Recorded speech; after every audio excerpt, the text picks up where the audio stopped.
I don't think I've ever beaten Dr. Lamb before. Is he here? Yeah, I'm here. Okay. I'm hiding in the background. Yeah. Watching y'all.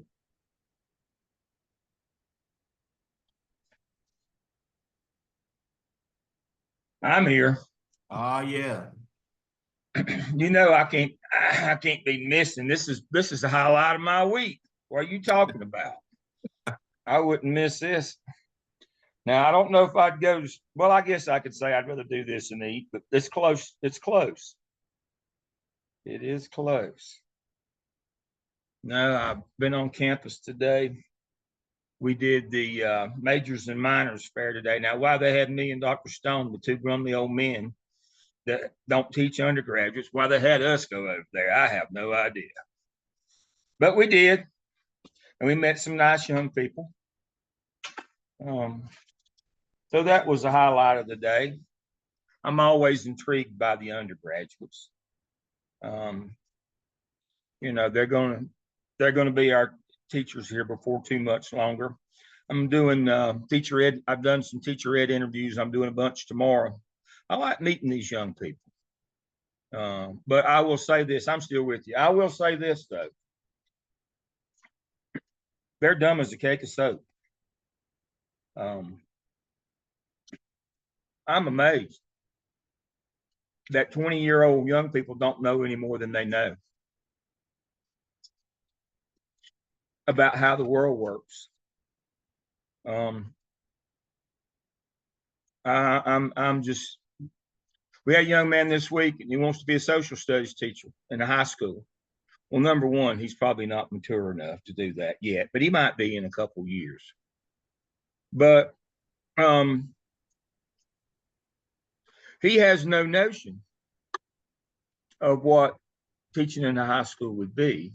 He thinks it's just going to be fun and the students are going to love him and all that business. And I thought, boy, you're sadly mistaken.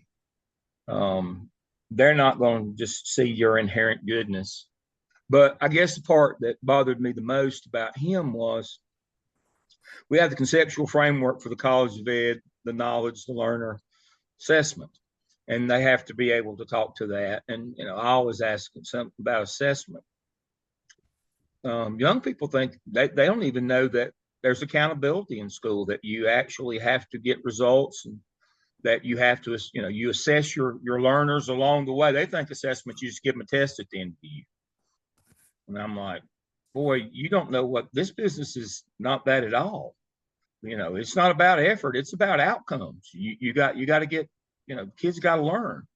But well, you know, if I present the lesson, that's on them if they learn or not. I'm like, I don't believe that's how it works.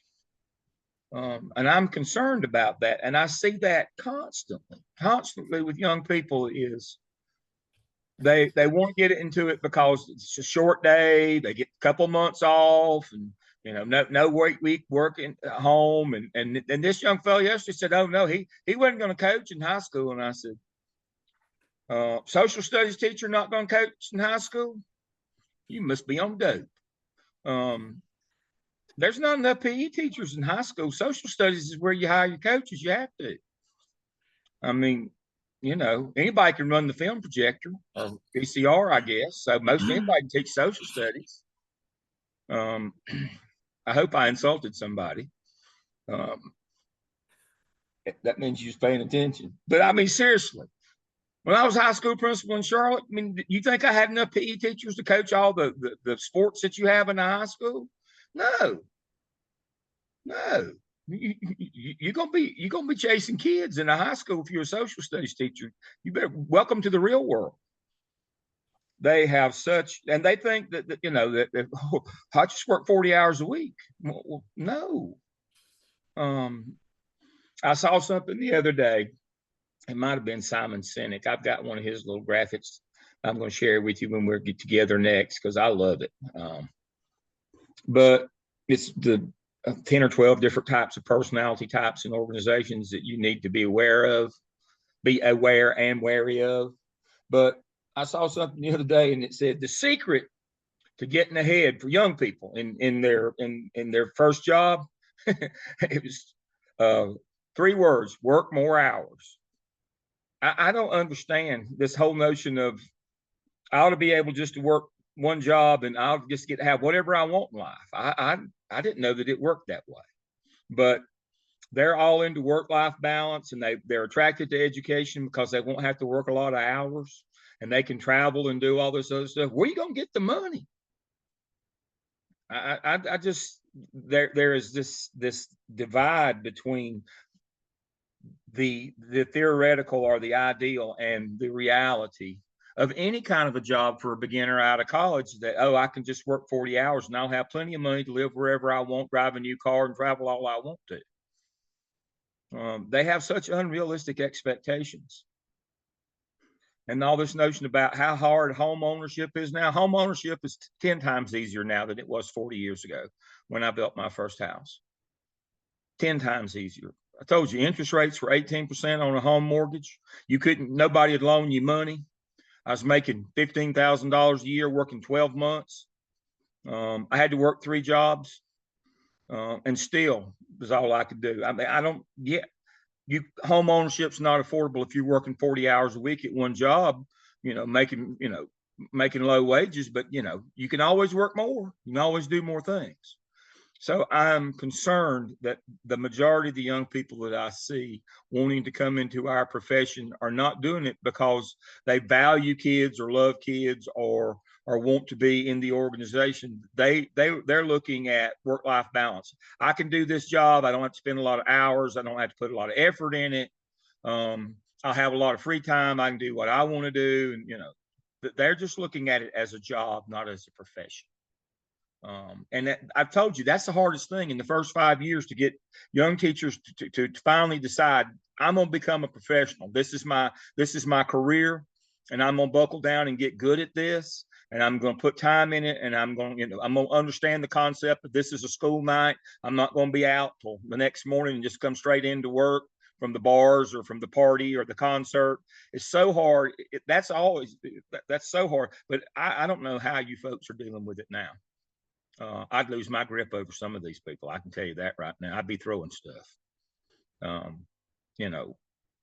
No effort, low energy, no effort, and think that they're good and that that you shouldn't ever say anything to them about outcomes, or if they just show up, that's that they've done a great. That's like giving blood, that they've done. They've cracked cold fusion if they just show up to work. No. And so I don't envy you folks what you have to deal with every day with this notion of work-life balance. I get that, but they think that means that the balance part is more important than the work part. And we can talk about motivation. We can talk about adult learning theory. But the big part of that is intrinsic, that people have to find their motivation intrinsically. I don't see it. Maybe I'm wrong, but I just don't see it. And most of the people that I know that are still in the business tell me that young people just don't have a lot of motivation to be good at what they do. They just think showing up is enough. And so along those lines, the thought for the evening. Oh, our star of the week is Lauren, by the way. She turned in her part A of our personnel plan. So she's our star of the week. Yay. Everybody else, catch up to her. Organizational problems, organizational issues, organizational leadership has 3 components, and these are not alphabetical. They're in order of importance, although that people think they're just alphabetical. But for effective organizations, you have to be able to understand it's all about people, process, product. People, process, product. Our course this semester is about people. That's the whole notion, and it comes first for a reason. We're in a people business. If our biggest issue our biggest problems, our biggest advantages are people. And that's what that's first in the organizational problem and organizational success. It's a double-edged sword. Our focus this semester is on people, finding ways to motivate them, finding ways to grow them, finding ways to lead them, to get the outcomes that we need. Effort's not enough. It's not about effort. It's about outcomes. And if we don't get the people we need, it's our responsibility to grow them into the one. So that's what our personnel development plan is this semester. And so that's the whole notion: people, process, product. But you can't get to process and product until you get to people. It comes first, and not incidentally or alphabetically. It comes first. It's the most important. It's people. And that's the whole notion. That's our thought for the evening: is people, process, product. We always have to keep that in mind. That process and product will take care of themselves if we have the right people. And it's our job to make sure that we pick the right ones and grow them, the ones that have that potential. All right, so tonight's chapter's 9. So let me share my screen. That's enough of old man shouting at clouds out in the front yard.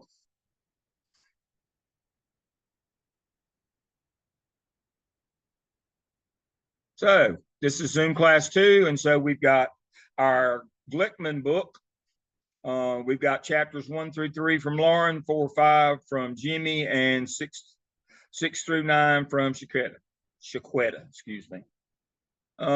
So without further ado, I will stop my share, and Lauren, we'll let you lead out tonight. Again, thank you for being here, and congratulations on being the star of the week. Oh, and her part A was very good too. It wasn't just that she turned it in. I really enjoyed reading. It was very comprehensive. It was very good. It was well written, well done. Well, hang on. Sorry. Now I can see you guys and. All right. Can you guys see my screen? We can. All right. And you can hear me as well? Yes. Okay. So I had chapters 1 through 3 of the Glickman book. Supervision for Successful Schools is chapter 1. So this chapter kind of establishes the foundational concepts of what supervision and instructional leadership are in our schools. Glickman really kind of emphasizes this shift from kind of our traditional views of supervision, which really focused more on inspection and evaluation, to a more collaborative, what we say collegial, I kind of think of like growth-oriented approach that was really designed to improve teaching and learning. And so as I read these kind of chapters, I thought back to the title of the book, and the capitalization of the word vision, I think really just kind of highlights the importance of, as educational leaders, us being forward-thinking, visionary leaders in order to promote school success. And so that kind of lays the framework for what chapter 1 was about. In order to kind of think about supervision and instructional leadership, we've got to look at supervision as a support for teaching. And so really what he defines it as is a set of activities that is designed to improve the quality of instruction, right? Like it is a people business, and our goal is teaching and learning. Every day, every school district, that is the primary focus of what we do on a day-to-day basis. The supervision can't be seen merely as monitoring or evaluating our teachers, but we really have to use it as a tool to support their development. And so throughout the chapter, Glickman kind of argues that as instructional leaders, we should provide this continuous job-embedded professional development to support our teachers. We can't just conduct performance reviews and think that they are gaining what they need to grow as instructional leaders. But kind of, we've got to go beyond this managing our school operations to really influencing teacher practices and fostering a learning-centered environment if we're truly focused on instructional leadership. And so our role as instructional leaders is to align our school, or for if you're in the district, the vision and mission with the practices that we use every day to foster the effective teaching and learning within the building. So, you know, when I think about what that looks like specifically in my school, culture of collaboration and trust, where my teachers feel supported and empowered to grow. Glickman kind of starts off this chapter looking at early models of supervision. They were grounded in kind of a hierarchical model where administrators would go in, they would inspect classrooms and evaluated teachers based on a list of criteria. I kind of chuckled when I laughed at that because I was like, well, what is NESIS? Like, aren't we still doing that in North Carolina? So, you know, and I hate NESIS as a tool. And I was kind of like, the model, you know, that kind of early model of supervision really focused on control and ensuring that teachers were following a prescribed method. He says that, you know, in the mid 20th century, education as a whole kind of saw this paradigm shift towards more of like a developmental supervision. And this kind of acknowledged that teachers, much like students, needed personalization support in order to improve their practice. And so the focus here is kind of more on a humanistic collegial relationship between the supervisor and the teacher. In some of the main points that he emphasized are that feedback and reflection have to be key components of that. So we've really got to highlight those things. More current trends is what he referred to as a collaborative supervision, collegial supervision. There's more of a collaboration between administrator and teacher. And I think it's something that we all strive to in our positions.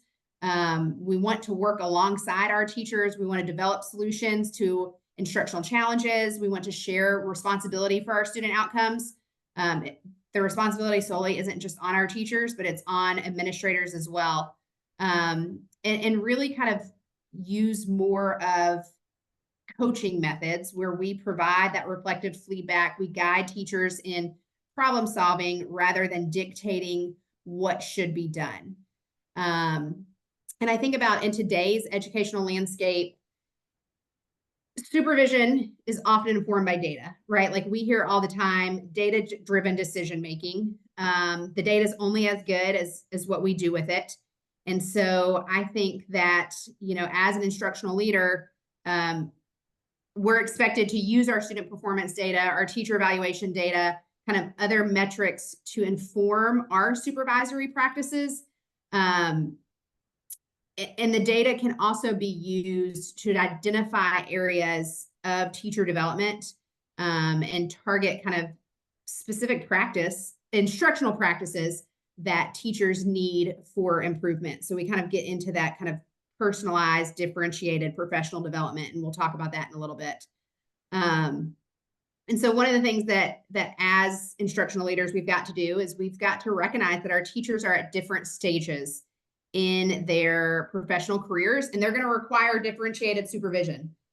We ask our teachers to differentiate in the classroom, and so as educational leaders, we've got to differentiate with them as well. So a novice teacher might need more direct guidance, but our experienced teachers might benefit from opportunities to reflect and engage in professional dialogue and even coach some of the beginning teachers.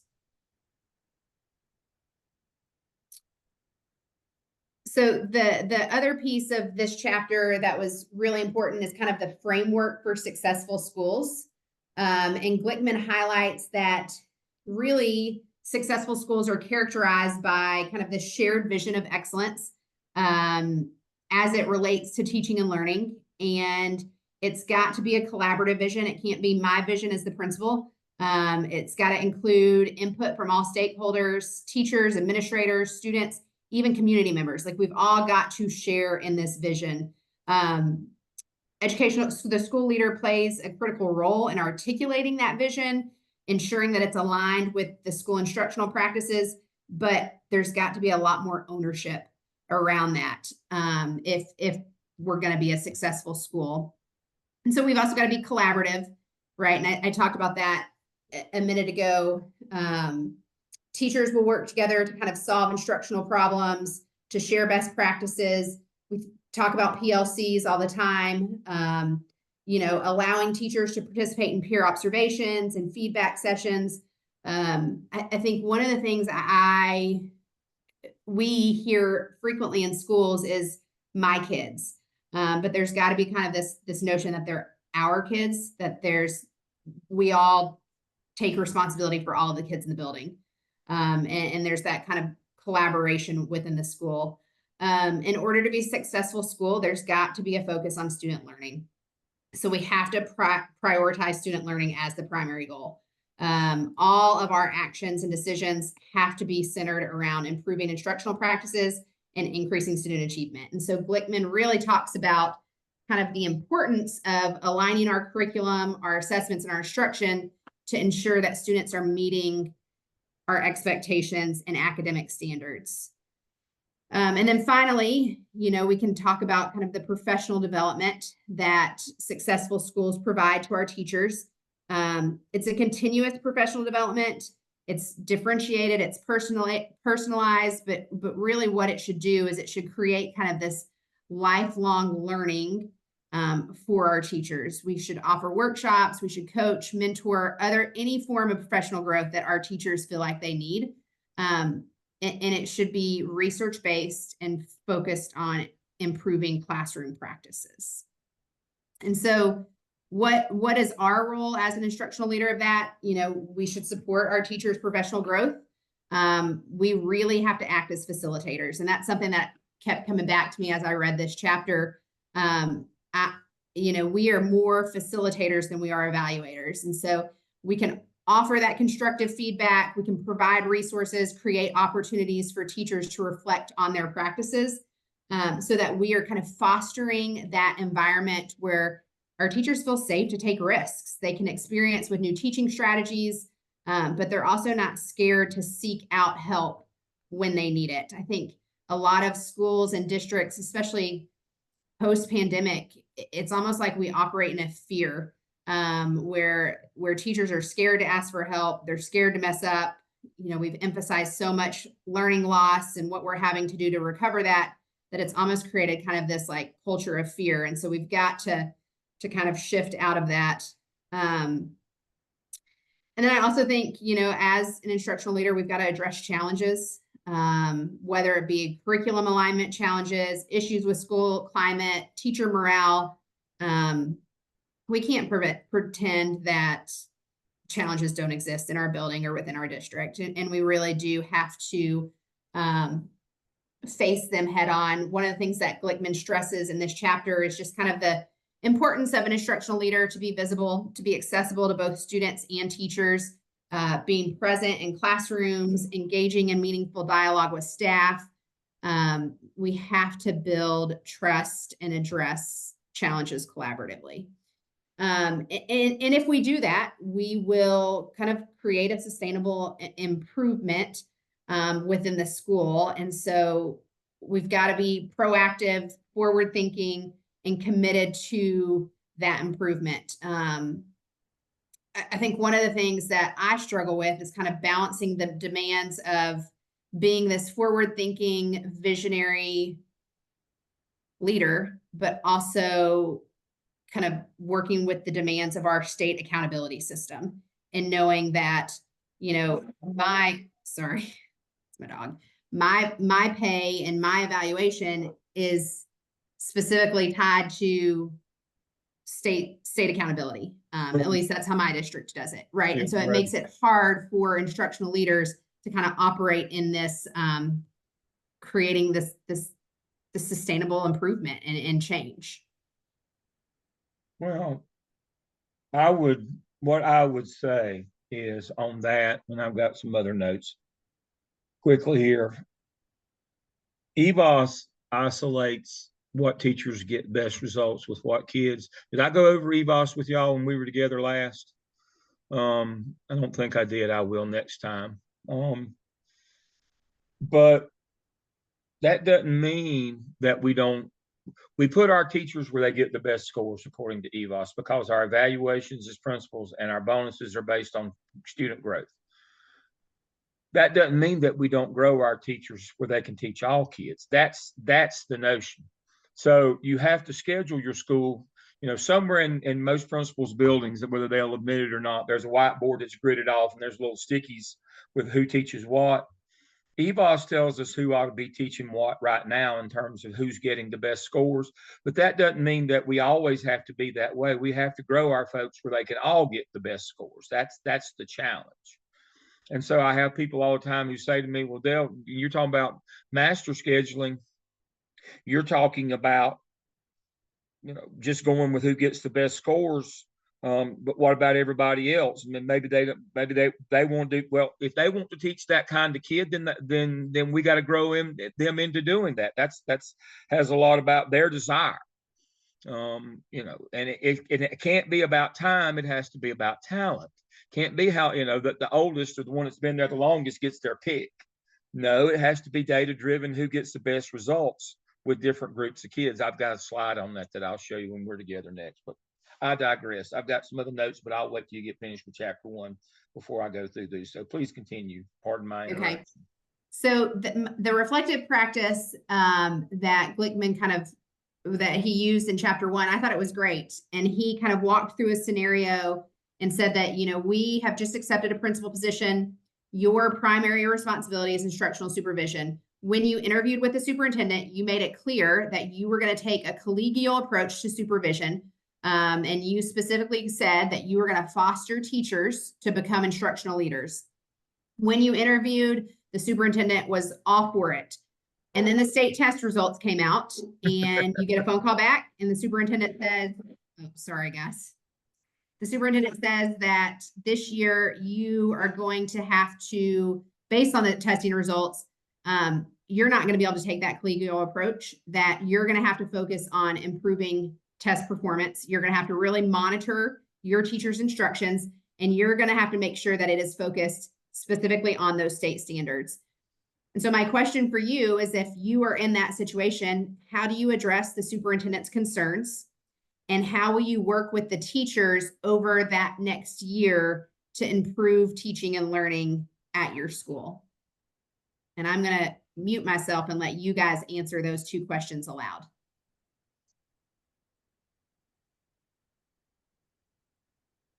Well, I'll go first. I just answered it.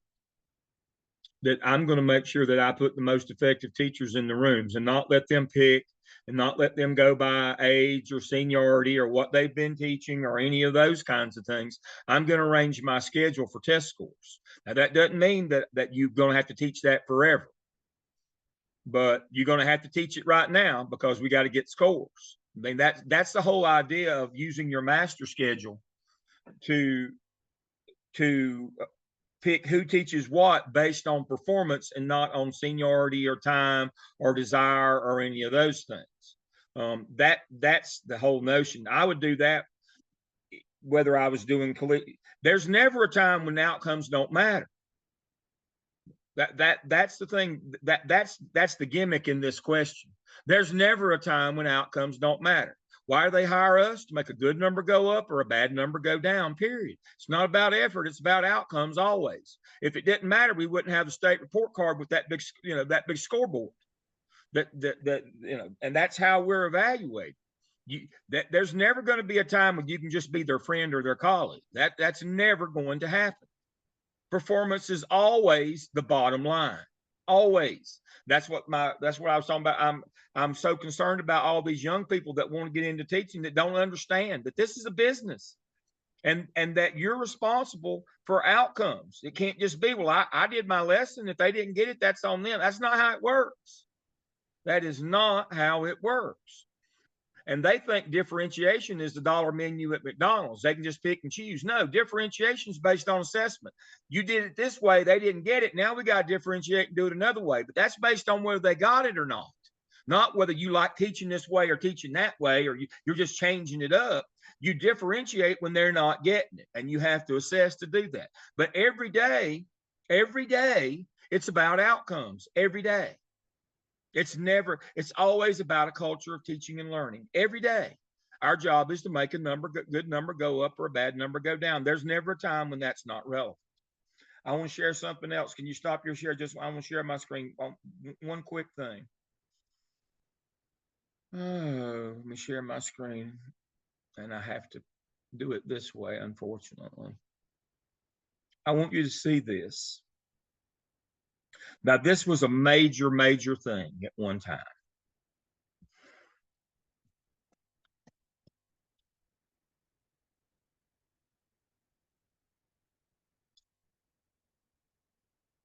This is the Elementary and Secondary Act.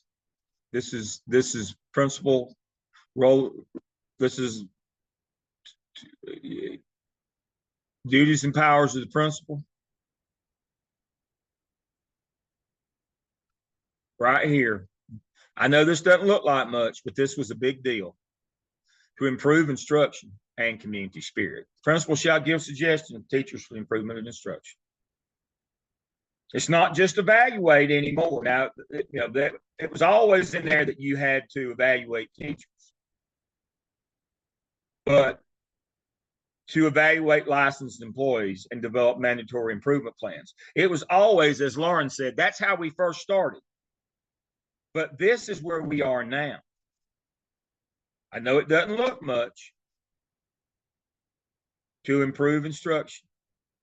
It's in the law now. It wasn't always there. It was not there when I was a principal. I'll just tell you that. But it's been a minute since I was a principal, 24 years since I went to the central office. It's been a minute. But that's big, folks. That's what you need to read the law, what your responsibility is. You notice improve instruction comes before evaluate teachers now. That's key too. That's very key as you go through that is now our business. It's not just evaluating. That's kind of passe now. What's important now for a principal is to improve instruction. There's never a day when it's not important. It's in the law now. That's fairly recent. It's in the law now. So that's a trick question that Lauren posed, but I love the question, but that's absolutely a trick question. There's never a choice between the two. Student outcomes always come first. Test scores always matter. They're always first and foremost. Now we do it through the collegial method now, is Lauren's argument. But we do it differently. But it's there, folks. It's first and foremost. I think we got to confront the brutal facts that test scores matter. We can't ignore that that doesn't represent what kids know and all that standardized testing. No, you don't have to agree with it. You don't have to like it, but you better know it and you better understand it and you better do it. Outcomes always matter. And then my last rant for this section. Right outside Goldsboro where we meet there's a place there. It's called the Nahunta Pork Center. Have anybody seen those big billboard signs? I think it's about 20 miles out of town. They have the largest fresh pork display counter in the world.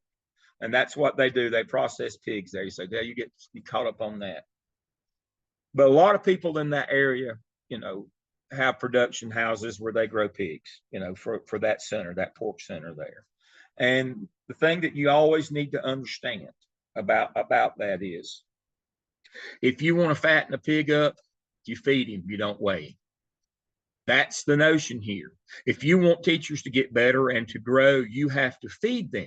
You have to work with them. You have to develop and grow them. Just evaluating them at the end of the year will not make that happen. You can't just weigh them. That's just weighing them. That's just weighing the pig at the end of the year. If you want them to grow, you've got to feed them all year long.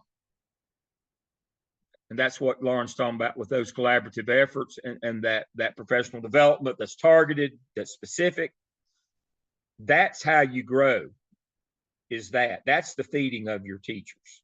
Evaluation is just weighing. That's just after the fact. And so we got to be focused on the feeding and not the weighing, is my metaphor for the evening. All right, I'm done with my rant. Next person. So it's still me. We go into chapter 2. And chapter 2 kind of delves into the historical cultural factors that shape schools and their instructional practices. Glickman looks really deeply into why schools maintain certain norms despite our efforts to change and to reform them. And so throughout this chapter, he kind of focuses on understanding systemic reasons for the persistence of school change, as well as kind of our role as leaders in challenging and transforming some of those deeply ingrained practices within our schools. And so he begins by kind of providing a definition of norms. He points out that norms can be both explicit or implicit. So, you know, we've all got the handbooks, the policies, our rules are written in them. They're easily understood. We make teachers sign off on them, but we also have implicit norms in our buildings. And these are kind of those unspoken behaviors and expectations that everyone follows. These are generally the ones that are deeply ingrained in our school culture and just accepted as, you know, we've heard it. It's the way they're done. Or when I was in Wake, I heard all the time, like, it's the Wake way. And it drove me crazy. And I would say, well, what if the Wake way is not the right way? Like, why are we just continuing this? And you can't push back too much because there are folks who have been in the districts for so long and they've firmly believe that those norms are the way that they should be. And so some of those norms kind of originate from historical practices, administrative policies, traditions, community expectation play a large role into our school norms. And over time, they create this rigid system of operation that's really difficult to break.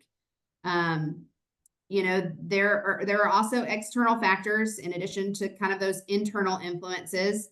Like we just talked about, we've got the state standards, we've got the federal mandates, we've got our accountability systems. Those also can contribute to reinforcement of certain school norms.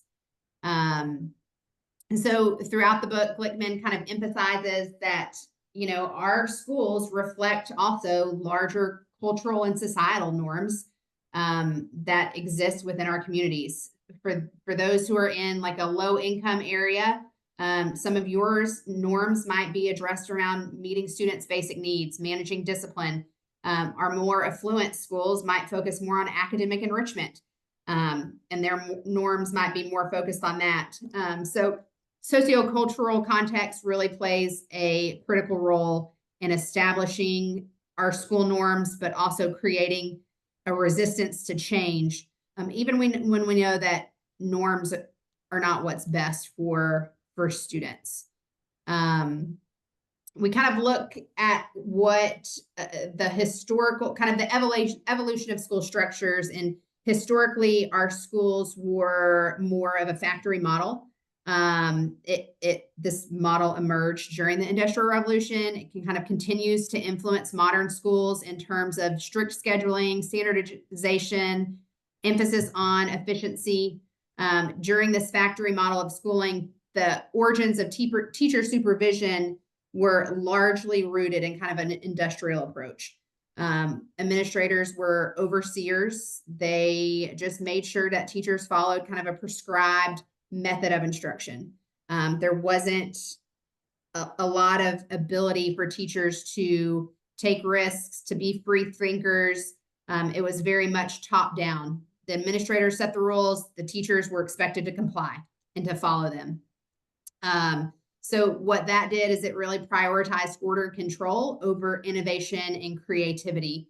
And it left teachers feeling isolated and fragmented within our schools. And I think, you know, I go back and forth as to why we're experiencing teacher shortage, but I think there's still this feeling of isolation and fragmentation within our schools, especially, you know, since we returned from the pandemic. And it's been a challenge, and it's really kind of hindered innovation and the development of kind of a collective approach to improving instruction.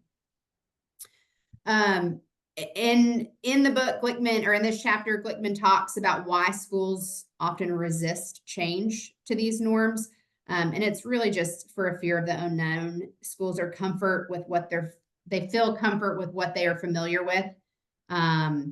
They feel threatened by new ideas. They kind of fear that they're going to be judged if these new ideas fail. And so for the fear of failure, they don't change. And then also, you know, the role that the accountability movement, tests matter, but we can't deny that they don't play a part in kind of some of the resistance to change. And so, you know, if the change is going to conflict with the demands of accountability system that are how we are evaluated, we might choose results over innovative teaching methods.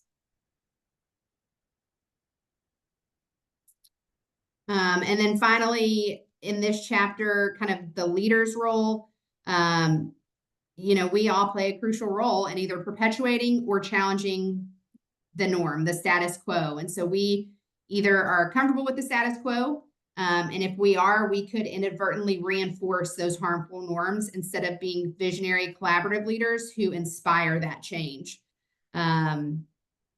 Glickman argues that for meaningful change to occur, we have to build a culture of trust. Our teachers have to be encouraged to collaborate, share ideas, take risks. A lot of it goes back to the master schedule that Dr. Lamb has talked about. You've got to create a master schedule in which our teachers can do that. And then we've got to be open for feedback. We've got, as leaders, we've got to receive feedback around new ideas and kind of demonstrate that commitment to ongoing improvement rather than just mere compliance. And then I think finally, you know, we've got to empower our teachers as leaders. We've got to allow our teachers to take on leadership roles to challenge and transform norms themselves. So in this chapter, one of the reflective practices was talking about, you know, if you're going to lead a team that's tasked with reviewing the work environment of a school, you haven't visited this school, but you're going to kind of review it. What questions is your team going to ask to the administrators, to the teachers, students, and parents? What is your focus going to be while you're in classrooms, your physical environment? What school records are you going to review? What data are you going to look at if you are really trying to make changes to the work environment of this building?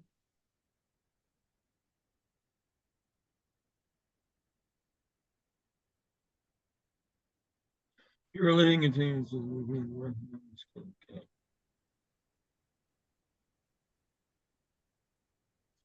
What questions about the work will your team ask as school admin? Yeah, it should say ask, not ask. Okay. Sorry.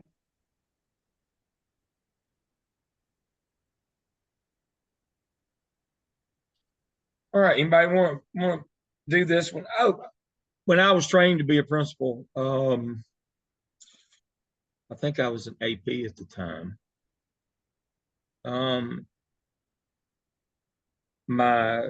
We did a lot of the notion that if you just stood around in school that you would learn something, which is completely idiotic. The administrative training program that I went through, but one of the school systems that we went and stood around in, you know, was in Winston-Salem. And what they had done, they had taken this old building and they had knocked the walls out in between two classrooms so that they could address the isolation of being in the room with kids by yourself, so that you could have two groups of kids and two teachers that could go back and forth, create a sense of collaboration. They tried that 40 years ago. Now, I'm not one of those people. We tried that and it didn't work, but we've known about the isolation problem for a long time, but we still not solved it. Teaching is kind of a solitary thing. I hate that. I mean, we collaborate in team during planning or whatever, but when you're with the kids, it's kind of you and them. It is a very isolating profession from that perspective. I don't know. I honestly don't know what the solution is. So I said I've seen it even addressed physically when they you know, but it just didn't work out for whatever reason. I know some of the reasons, but we've attempted to address the feeling of isolation in classrooms for a long time. We've not cracked that nut yet, unfortunately. It's just the nature of the work. And so Looking at the work environment, I mean, that's a biggie, is the isolation that teachers feel in the environment. And so I'd be looking to what are we trying to do as an organization where we put these teachers together? And of course, the answer is PLCs. And again, hire substitutes. Don't ride on their money and make them cover classes all the time. Make sure that they get that teaming every day or two to try to deal with that feeling of isolation. So again, there's a number of reasons why, but you should never have teachers cover classes. Find some substitutes so that they can spend that collaborative time together. At least, I think teachers need to collaborate at least twice a week. I'd like for it to be 3, but I understand there are other pressures, but they need to be able to collaborate 2 or 3 times a week to try to combat that feeling of I'm alone against the world. It's just me against the world kind of feeling that kind of overwhelms some folks in our business. That is a big problem. I don't know that knocking the wall out between 2 rooms is a solution. They just went to either end and talked. Burke County tried the open school concept where you just try to deal with that sense of isolationism. They built a high school that had no walls inside, and all the rooms were just open to the hallway. They didn't even have a front wall. In order to try to deal with that feeling of isolationism, it's called open education. But I don't know that it was ever designed to make the kids do better. It was designed to deal with that sense of isolationism for teachers. That didn't work either. When I was principal there in the elementary, I had a pod building that we had taken and blocked off because it was just big open pods with a common area in between, just open rooms, so but it was just loud and noisy, and it didn't work well with instruction. So when we built the new wing, it was just traditional classrooms. Right. And so we've done a lot of things to address that. So that's one of the things that I would say is you got to deal with the isolation issue first. Then how do you get change, innovation, and growth? UCP. I don't know that anybody uses that term. That's more of a business term. In business, we call that usual customary practice, UCP. And we get enamored with that, and we can't just we have to fight against usual customary practices. What we did this because we always did it. Again, theory of insanity, doing the same thing over and over again. Talking about the Wake County way. When I was in Charlotte, it was the CMS way. I referred to that as the theory of stupidity. We'll hire more people to do the same thing over and over again, expect a different result. We got to get out of that. And again, continuous improvement's very simple. In that we're always involved in a growth cycle. We're always involved in professional development, professional learning.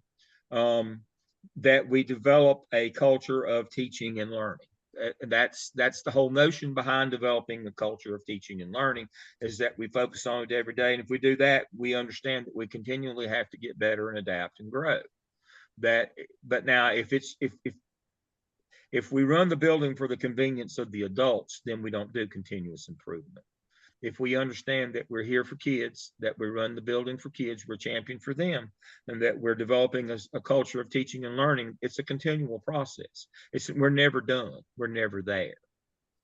But that all circles back to that culture of teaching and learning. Why do we have school? For kids to learn, period. Not people to have a job.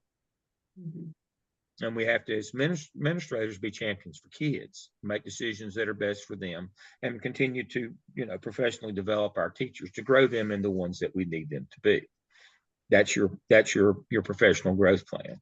That's the notion there. Anybody else want to chime in?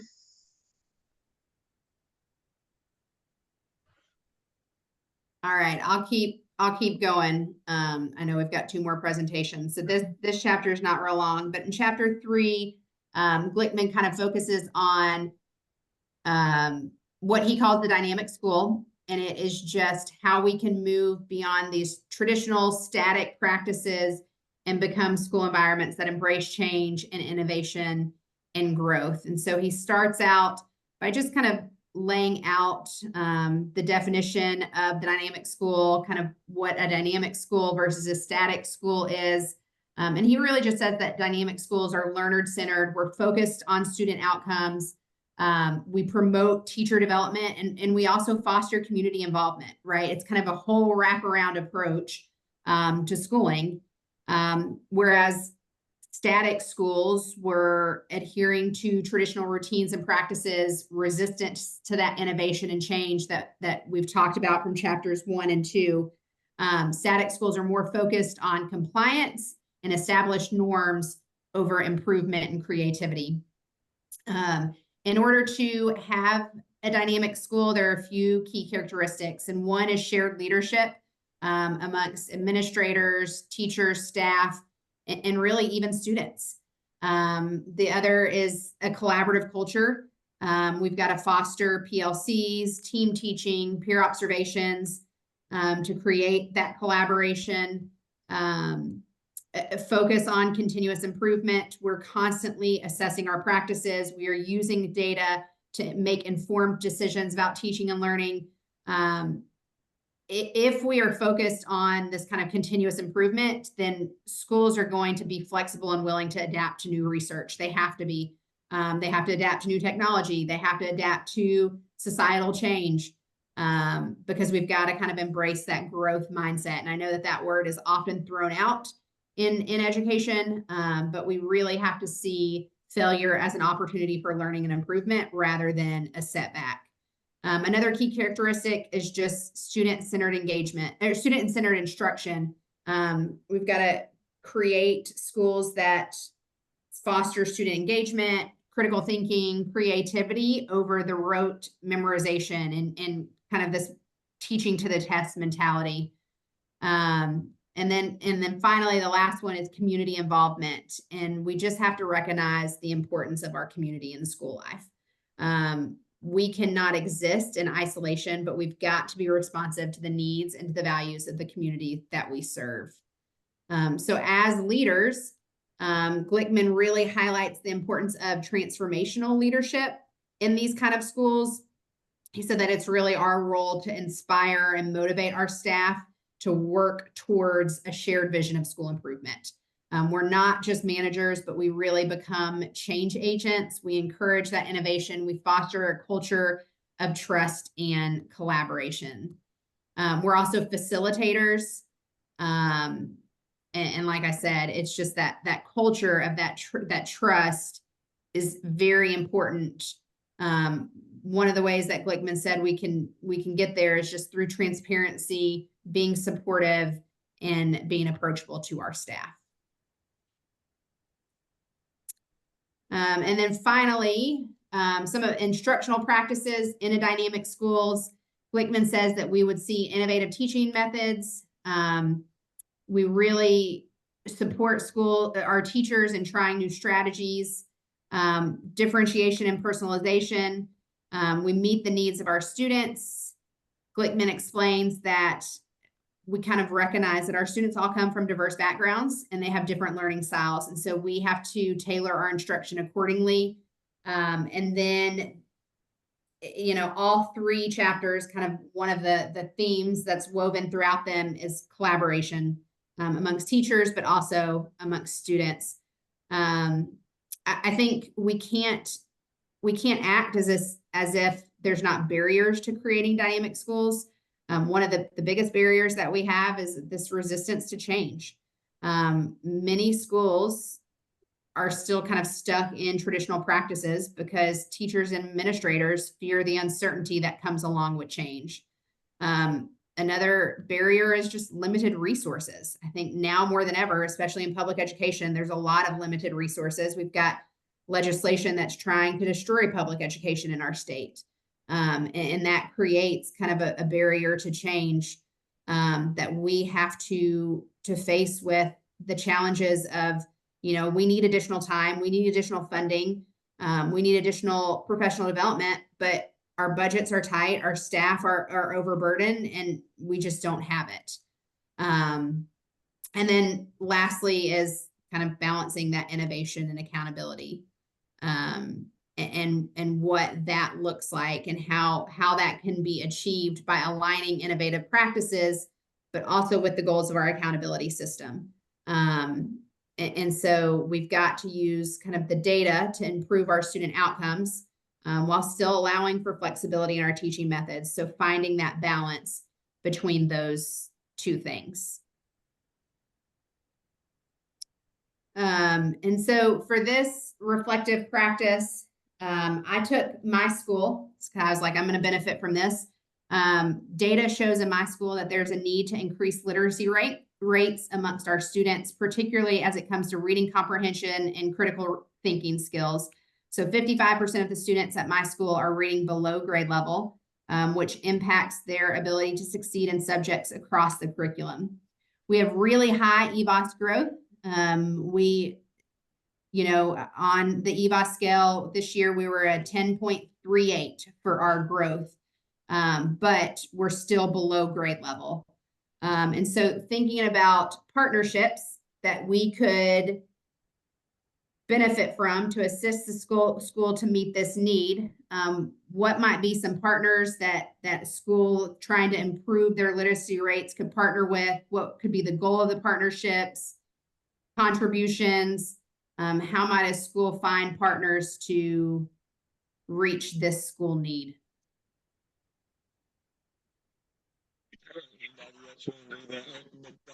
Somebody to formulate an answer besides me.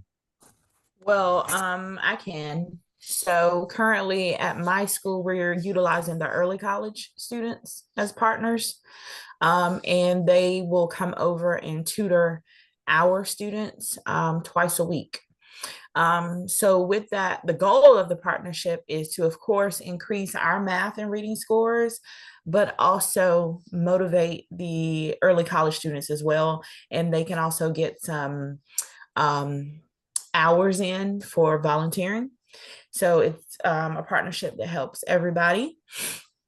The contributions of each partner, basically we need our 6th, 7th, and 8th grade students to just sit, do their work, ask questions, and build relationships with the students who are coming over. And for the students that are coming over, we need them to take it seriously, and we need them to be there to motivate and to help our students understand, not just to socialize. So we're very careful with who we pick to come over. We're actually not picking any 9th grade students that were at our school last year. We do not want them to come because, of course, they know those students and they might want to socialize. What structures would be established for communication? So our admin team communicates regularly, and there is going to be a teacher in the media center to monitor the learning that's happening. So she will need to communicate out with other teachers as well as admin. I guess that's about what beliefs would each partner receive.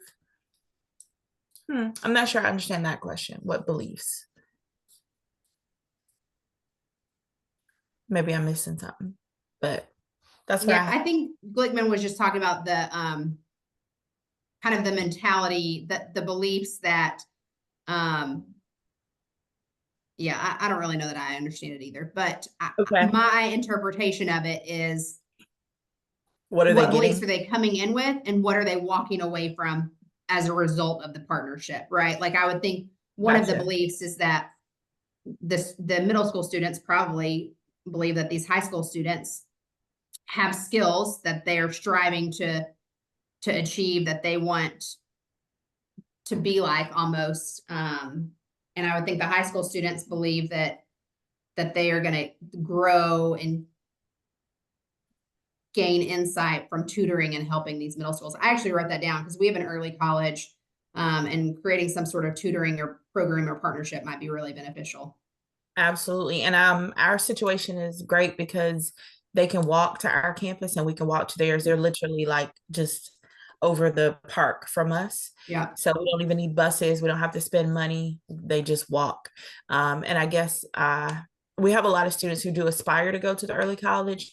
So working with those students helps them see, okay, I can do this. And that is the end goal. Right. I have a dumb question. I'm really good at that. Why do we call some practices, instructional practices, best practices, Why do we call some practices best practices?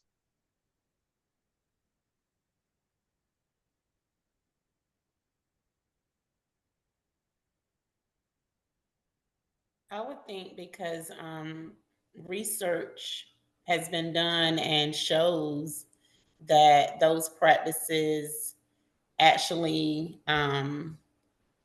Work. have been, yeah, have They resulted work. in better outcomes. That's right. They're outcomes based. They work. That's why we call them best practices. The problem that we get into in schools is we're more interested in usual customary practices, but and the reason we like them is because we've always done it. But we don't assess whether they work or not. A best practice means is that we've assessed it. We have data that says it works. Quetta's exactly right. It works. If outcomes matter, shouldn't we be more interested in best practices than usual customary practices? I mean, I know that sounds simple, but it is really that simple, folks. If we don't have data to support it, we don't need to be doing it. We need to be doing the stuff that data says this works. That's why we call it a best practice, not just a customary practice. But you've got to, as the school leader, you got to be a transformational leader. You got to inspire and motivate, but you've also got to know what's going on in your building. And you have to ask questions, and you have to be skeptical of everything. Why are we doing this? What benefit do we get from doing this? What's the data say about if we do this versus doing that? And when we talk about data-driven decisions, it's about our practices. Which practices we ought to be employing, and we need to be using best practices, which means they yield better results than just customary practices. I know that's an oversimplification, but you'd be amazed how many places I go to, I see them doing stuff and I ask them why and they don't know. What kind of results does that yield? Don't know. It's the right thing because we all, but it's right. I did the right things. Well, if you did these things but you didn't get the outcomes, was it the right thing? And that, that's a stumper there. I get the, that blank stare of the chronically stupid when I say, if it didn't work, was it really the right thing? Well, we've always done it. I mean, everybody does it. Is that the reason why we should be doing anything? No. That's what data-driven decision making is that we employ the practices that lead to the results. It's just that simple. I don't know why we have such a hard time, but again, our focus has to be on outcomes matter. Outcomes matter, and that's what we're there for every day. Now, bullet number 4 on the slide, on the reflective slide, communication. When you're talking about bringing in partnerships, I think that's the part that we miss. We design these wonderful programs in our schools and we don't communicate, nobody shows up, whether it's parents or whether it's other people. We had the best intentions, and I'll give you an example and I'll try to be quick. I had some interns at Parkland High School in Winston-Salem, and they had a redistricting and they had a large Hispanic population, and we wanted to partner with those parents. And we had a community event, and it was just absolutely this marvelous event where we had all these resources and had all these things that we were going to do with them. And that was, our long-term goal was this event, but we forgot about the short-term goal, which was the communication. Communication in itself is not the goal, folks. It's a ways and means to the goal. Communication is short-term. Long-term is not just doing short-term longer. Short-term is how do we connect with I'm going to use parents for an example. How do we connect with these parents? And once we connect with them and we're communicating, then we want to get them on campus to partner with them. Help me, help us, help you, help your child. Help us, help you, help your child. That's the best partnership you can have as the parents. But we design all these wonderful programs, but then nobody knows or nobody shows up. So again, at Parkland, we had this wonderful program. Spent a bunch of money. from Title I and some other sources. We had 4 parents, 4 show up, 4. But serendipity, sometimes it's better to be lucky than good. One of them 4 was Reverend Jose, who was a pastor at the biggest church in the Hispanic community. And he knew everybody. And he said, well, your first problem is transportation. We said, well, we're on the bus route. He said, yep, they can ride the bus here, but the bus service stops and they won't have any way to get home. Did you think about that? You can't wait till 7 o'clock. Buses, the buses stop running at 6. Either and if they get here, they got to wait an hour. They got to ride the bus and wait an hour before it starts. Then how are they gonna get home? And we partnered with Reverend Jose and got the word out through the Hispanic churches and through that for this wonderful program that we have. And we did a do-over. We ran it the second time, the opening night a second time. Now that we were communicating and had a network established, 4 again, except this time it was 400. 400 parents showed up. Bill Lee was principal there, William Lee. Dr. Bill Lee was principal there at the time. And, their school turned around. They got the Hispanic parents, they got the Hispanic, and the school just blew up in a good way. And he was, the local hero he's a jolly good fellow. I'm not jealous. That wasn't the reason we did it. But the whole notion here was we kind of accidentally stumbled into this, but it's a valuable lesson for all of us. We design all these wonderful programs in our school for our most important partners, our parents, and then nobody shows up. Or we are the only events that they show up for are ball games, step, talent show, or whatever. Just getting parents to come to your campus will not make your test scores go up. Let me say that again. People think if we can just get parents to come to school and make our test, no, it won't. If we can get them there to help them, family math night, family reading night, family EOG, family EOC, those kinds, if we can get parents there for that reason, then yes, we've got a shot. But if they're just coming to watch a ball game, if that were the case, Independence High School, the decade of the, what was it? The decade of the 2000, 2010, when they won 10 state championships and 4 AA football. Some football Friday nights at Independence, we had 40,000 students, 40,000 people at a high school football game. It was on ESPN. It's crazy. Their test scores didn't go up a bit though. Just getting them to come. It's the content of what you do with them when you get them there. And so my last story on that is Northwest Guilford. And Ralph was principal at the time. Everybody knows Ralph Kitley. He played what? He played at Duke, 7-footer. His daughter Elizabeth is the big tall center for Virginia Tech. She's what, 6, 7, or 8 or whatever. That's Ralph's daughter. Ralph he just retires and follows her around. She'll be a pro one of these days shortly. But anyway, Ralph was principal there at the time. And I had 6 interns there at one time, 6. But 2 of them specifically, Keisha Sinclair, CTE teacher, and Diana Birdsey. Their project was a college fair, but it had a different twist. We partnered with Novant, and it was health science careers. And so we had all these tables set up in the gym and on each table, this is how much money you can make in this medical field. This is the college you need to go to in order to get the degree or degrees that you need for this job. Wait, it gets better. Here are the advanced courses and AP courses that you need to take in high school to get in that college, to get that degree, to get that job. Wait, it's even better. And we had a night specifically for the freshmen and their parents.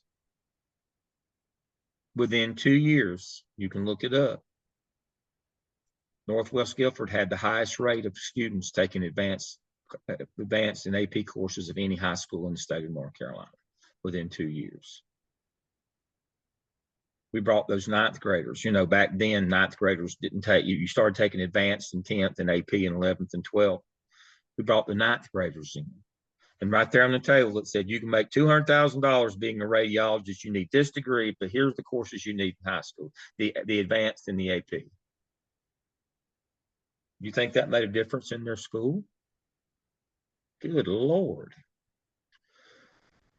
Novant, we had it for the kids during the day. I mean, it was, but bringing those freshman parents in, we had special time for them. Novant did a lunch. They did refreshments. They were a great partner, but we used that partnership with Novant to sponsor the partnership with the most important partners, the parents. So instead of the kids just filling out the schedule of the classes they wanted, guess what? We got the parents involved with them. So the parents knew what they were signing up for, and parents were encouraging them. You need to take that. You want that job? You need to be taking that course. So we did a double barrel on that one. We partnered with a community agency for the purpose of facilitating parents who are the most important partner. Great day. That school, it just blew up. It just blew up. Now, everybody, those are probably, people say, well, I could tell a dozen, but folks, these aren't one-offs. This isn't serendipity. This isn't lightning in a bottle. This isn't an anomaly. This is, if you can connect and you can think beyond just a normal day and think about the power of partnerships, and not just traditional partnerships, but maybe using one for another. If you can think a little bit, you can unleash a lot of power in your school, and you create that culture of teaching and learning, where that's what's important. The most important people in that is your parents, in terms of a partnership. Your parents are your most important partners. Your parents are your most important partners. You got to remember that. And those are just some things that we've done. All right, Lauren, excellent job. All right. Who's next in the hit parade tonight? Again, golf clap. Who's next in the hit parade? I can look at the list here. Me, Jimmy. All right. Jimmy's next. All right. Jimmy's got his PowerPoint. School bus yellow. All right. Yeah, that's how I had to keep myself up. Because right now, boy, I'm tired. I'm on E. But good evening, everyone. I hope everyone had a great day. On that end, I had 2 chapters that I had to go over, which was chapter 4 is adult and teacher development within the context of the school. So basically just breaking down how, the adults and the teacher are developing amongst the context of the school. It starts off to talk about intelligence and wisdom. What came up in the chapter, it had 2 questions. Do you lose learning ability with age? And honestly, I mean, when you think about that, I mean, I think as you age, those things do come about. As far as from a younger generation standpoint, you don't really think about it. But as far as you get older, you start losing things that you wouldn't see as common. But and the next question was, are adult and child learning processes different? And this comes from, Thorndike, 1928, was one of the first to argue that adult learning did not peak in childhood and decline progressively. As you go through and you think about these different concepts and have an understanding of how you get the intelligence and wisdom in the same process, it puts you in a mindset of wanting to know more. The next, I went over Horn and Cottrell. They identified 2 categories of intelligence, which was fluid and crystallized. Fluid intelligence, which depends heavily on the psychological and neurological capacities and peaks early, and explains why youth excel on tasks requiring quick insight, short-term memorization, and complex interaction. And I mean, when I thought about that, I mean, I really thought about how quick, especially like my athletes, for example. I mean, when we make up these playbooks, small playbooks, it'd be short visual, but we actually tell them exactly what they need to do. We make sure it's implemented in a way that they can understand it, but they go by the drawings of like a quick block or for, pass or anything, but just keep it short and simple where they can actually excel. Now, as far as, I don't know if any of y'all have as much knowledge as far as about middle school sports, but in middle school, we don't get that much time to prepare. So in high school, you got a whole year round everything. So like, we had a coaches meet last week, and most of the coaches was complaining about we only get like 7-8 days, and then we got to prepare kids for a game, and then they only had pads on for maybe about 5 or 6 days, and then you play a game. Whereas, if the weather play a factor, you still lose a day. So all those elements play a key factor in that realm as far as me and my realm as a coach. So it just kind of, tough, because you still want to prepare the kids and make sure they ultimately physically able to adapt their body to the situation if they didn't have enough time to, prepare on that end. So I mean, to me, as far as on that end, giving them little short playbooks that will actually illustrate things is easier. By my wife being a math teacher, uh, basically this year I told her to scale back a little bit, and because she was getting so frustrated with the test scores on that end at the particular school, because we were working at the same school at one time. So I told her to, go ahead, go into facts. So like now she's getting to be able to rejuvenate herself on the level of, being able to do something short and fun and simple.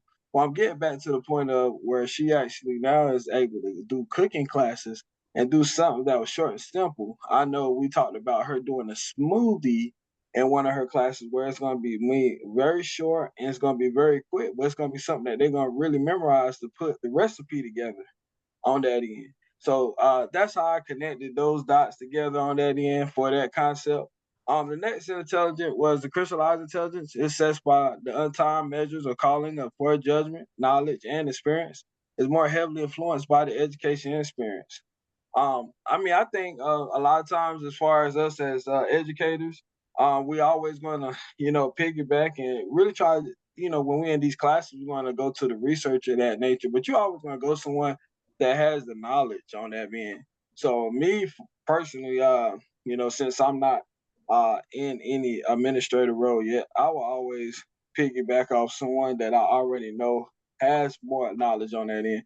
Like far as my retired principal, that is, used to be former chair deacon. Now that I replaced him as chair deacon, so I mean, more or less, I go to him for expertise if I needed to go any of those areas. So just having people that's in place that could actually help you with those measurements and those judgments. And I mean, I'm also able to, reach out to any of my professors like Dr. Sanders, Dr. Lamb, um, any Dr. Stone, anyone that's in place for me right now. If whenever I decide to move up on that end. But as of right now, my principal, which he's a former coach and everything, an athletic director. He kind of take me under his wing and still actually talk to me about a lot of different things and just get me ready for, coming to that element whenever I'm really ready to get into it. Because, in our count, it's more political, knowing the right people at the right time, whenever you want to move up. All right, before we go any further, yes, sir. Let's apply that to growing our staffs as principals. Okay. Let's say that we're a principal now. Looking at Jimmy's last slide, crystallized intelligence assessed by untimed measures calling for judgment, knowledge, and experience is more heavily influenced by education. So we want our teachers to be those people, not like children where you just do few simple things and football coach says run it again more than anything else. They just have a few plays and they just keep practice on those. But that's for kids. On the right hand side of Jimmy's slide, if we know that about our adults, what kind of staff development opportunities should we be providing for these folks? not oversimplified tasks that they just do over and over again. That's kind of what we do with student teachers or in their practicum or their field experiences. But actually teachers out in the field, looking at this slide, what are the kinds of things that we would do as principals as part of our professional growth plan for teachers? That it says that they're more influenced by education and experience. So what should we be doing in that vein rather than simple tasks, short-term, rote memory kind of things for our teachers? What kind of activities would we be doing that would take advantage of this kind of intelligence? We should be going back to best practices, as in making sure that they know all the best practices that's in their profession. Yeah. Yeah. What is the best stuff? They should know what the best practices are. And we should give them plenty of opportunities and make sure that they're doing what? Practicing them. Experience. That's one of the things that, A, they got to know what best practices are. But B, every time, they can't just trot them out when they're going to have an evaluation. We have to work with them to develop them so that that's the coin of the realm. That's how they teach school. It's not something that they add on, but that's how they teach school. That is the experience that they're getting.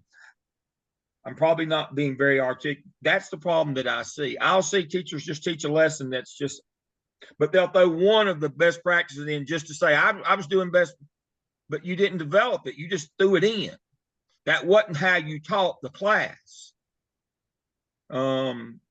But they'll throw one in every now and then. Well, that's middle school stuff.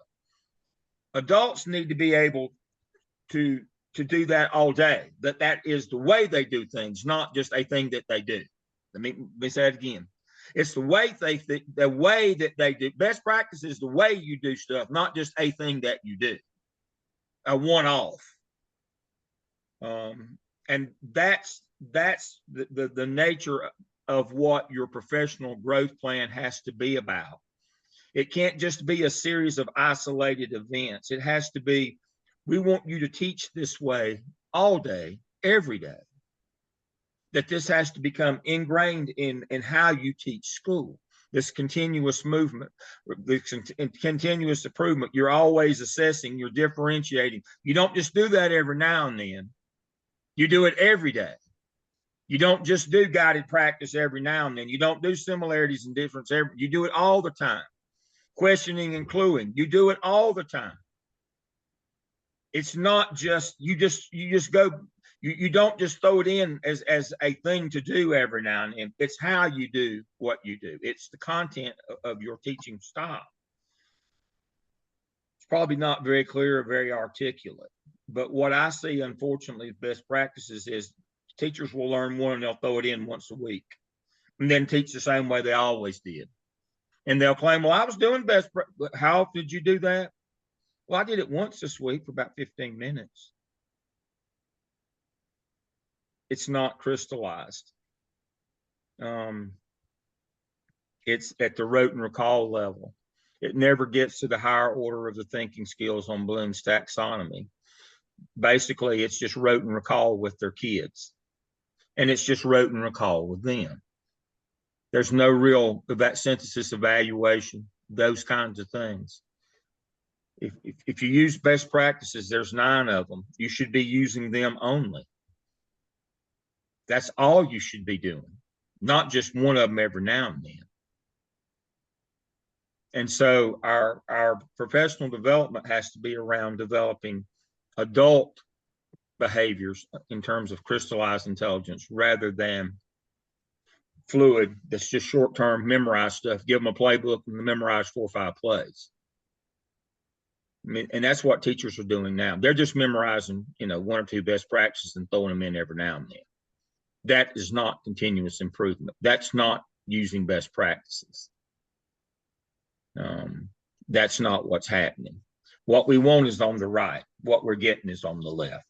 Basically, we're training teachers to be middle school football players, learn a few plays, run it over and over again, and all we're doing is just rote and recall stuff with kids. And they just learn it at a memorization level because that's all the teachers are doing. And that's why we get what we always get rather than what we want. Right here, this slide tells us why we get what we get rather than what we want or need. Is we train our teachers like we do middle school kids rather than for crystallized intelligence like grown people. It's exactly why. We treat our teachers like middle school kids. The content of our professional development for them is like we would be training middle school boys to play football, 4 or 5 plays and just memorize them. That is the difference. All right, Jimmy, go right ahead. All right, so adult and teacher development. You know, the literature in adult development can be seen reflecting several distinct but related approaches. Just a few decades ago, the study of human development focused on children, and adulthood was either not a consideration or was a thought of the present, a period of stability. Theory and research on adult development for several decades emphasized development as an orderly progression because developmental psychologists did not much of its work in this area. There was an emphasis on the change process occurring in the individual with relatively little consideration of his or her interaction with the environment. Early approaches to adult development were rooted in such tradition. Over time, alternative views of adult development evolved with less concern for universal progression and greater interest in the interaction between the individual and the social environment. So, sequent sections of the chapter will discuss adult development according to these 4 topics: stage development, life cycle development, transitional events and role development, and social cultural influence on adult development. And as I, went through the sections and actually talked about each one, and I thought about each stage and the transition, and as far as the life on that end. And even if you just talk about from the development of a butterfly, and you just go a little as development from the caterpillar into its transition, and they formed a life, and as it developed. But as you do, everything changes as far as their role and their position, and as far as when you relate that to development as a teacher or adult, those factors still play a huge factor in our lives as we're training, as far as the individuals that we're interacting with on a daily basis from a leadership standpoint, and also how the social cultural plays a factor in this day and age. When Dr. Lowndes spoke about how the younger generation is now, I have somebody I'm mentoring right now, and basically he comes to work 2 days and he might take 3 days off. He comes to work another week and he might take another 2 days off.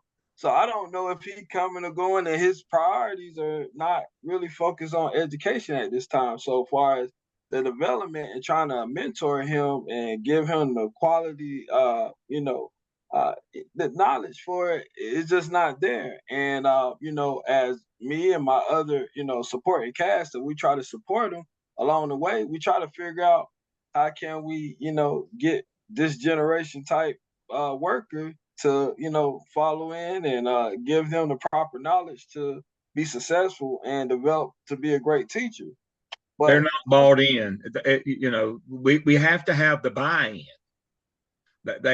We have to have that buy-in. If they just show up every now and then and they're unprepared, or they just see it as a job, then basically what happens is our professional development is, again, like middle school boys in football. We just have them do 2 or 3 simple things that they can memorize. We can never get them past that fluid knowledge to that crystallized. We can never get them to those higher order. We're just trying to get them to show up and learn 2 or 3 simple things, because we don't have much time with them because they're not committed. That's a great metaphor. The lack of time you have with middle school kids, so you have to dumb it down. You just have to give them some simple stuff that they can run over and over again and memorize. Well, unfortunately, if that's all your teacher development program is that's all you'll have is they'll never progress past the beginner stage. But a lot of that is on them. They got to show up and want to. And then we've got to have programs that aren't just built on, we'll teach them 2 or 3 simple things and just have them memorize those. You know, it's got to be deeper and broader than that. Our professional growth plan has to move them from just the rote and memory, knowing 2 or 3 best practices, to where they know how to teach using all of them, not just throw one of them in that they memorized every now and then. That's the difference. But Jimmy's right. Getting young people to come, you know, we can't work with you if you show up every now and then. And when you're here, you're not really here with us. You know, you're just marking time. But that's part of the problem with young people now, because they have become enamored. It's more than enamored. They've become obsessed with this notion of work-life balance, and they think that means you work as little as you can and live your life as much as you can, not understanding that that's not what work-life balance means. Excellent. Moving on, Jimmy. All right. So the moral development continuum, these were, you know, the levels of pre-conventional, conventional level, and post-conventional level. And I think, you know, as far as, you know, as you growing and you maturing, you have a moral obligation, as, you know, in your profession, to do the right thing.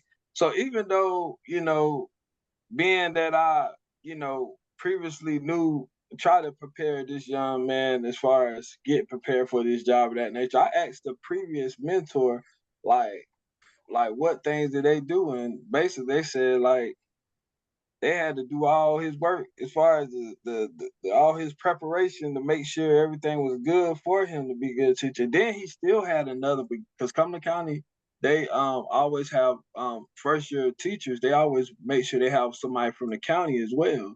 So he had somebody inside and outside the county, and still, as far as the adaptation is not there. So I just feel like, you know, I thought he was gonna eventually just go ahead and go into another field, but now I think he's working another job at night. So, you know, which that's part of a clause that Cumberland County has, where you can't work 2 jobs.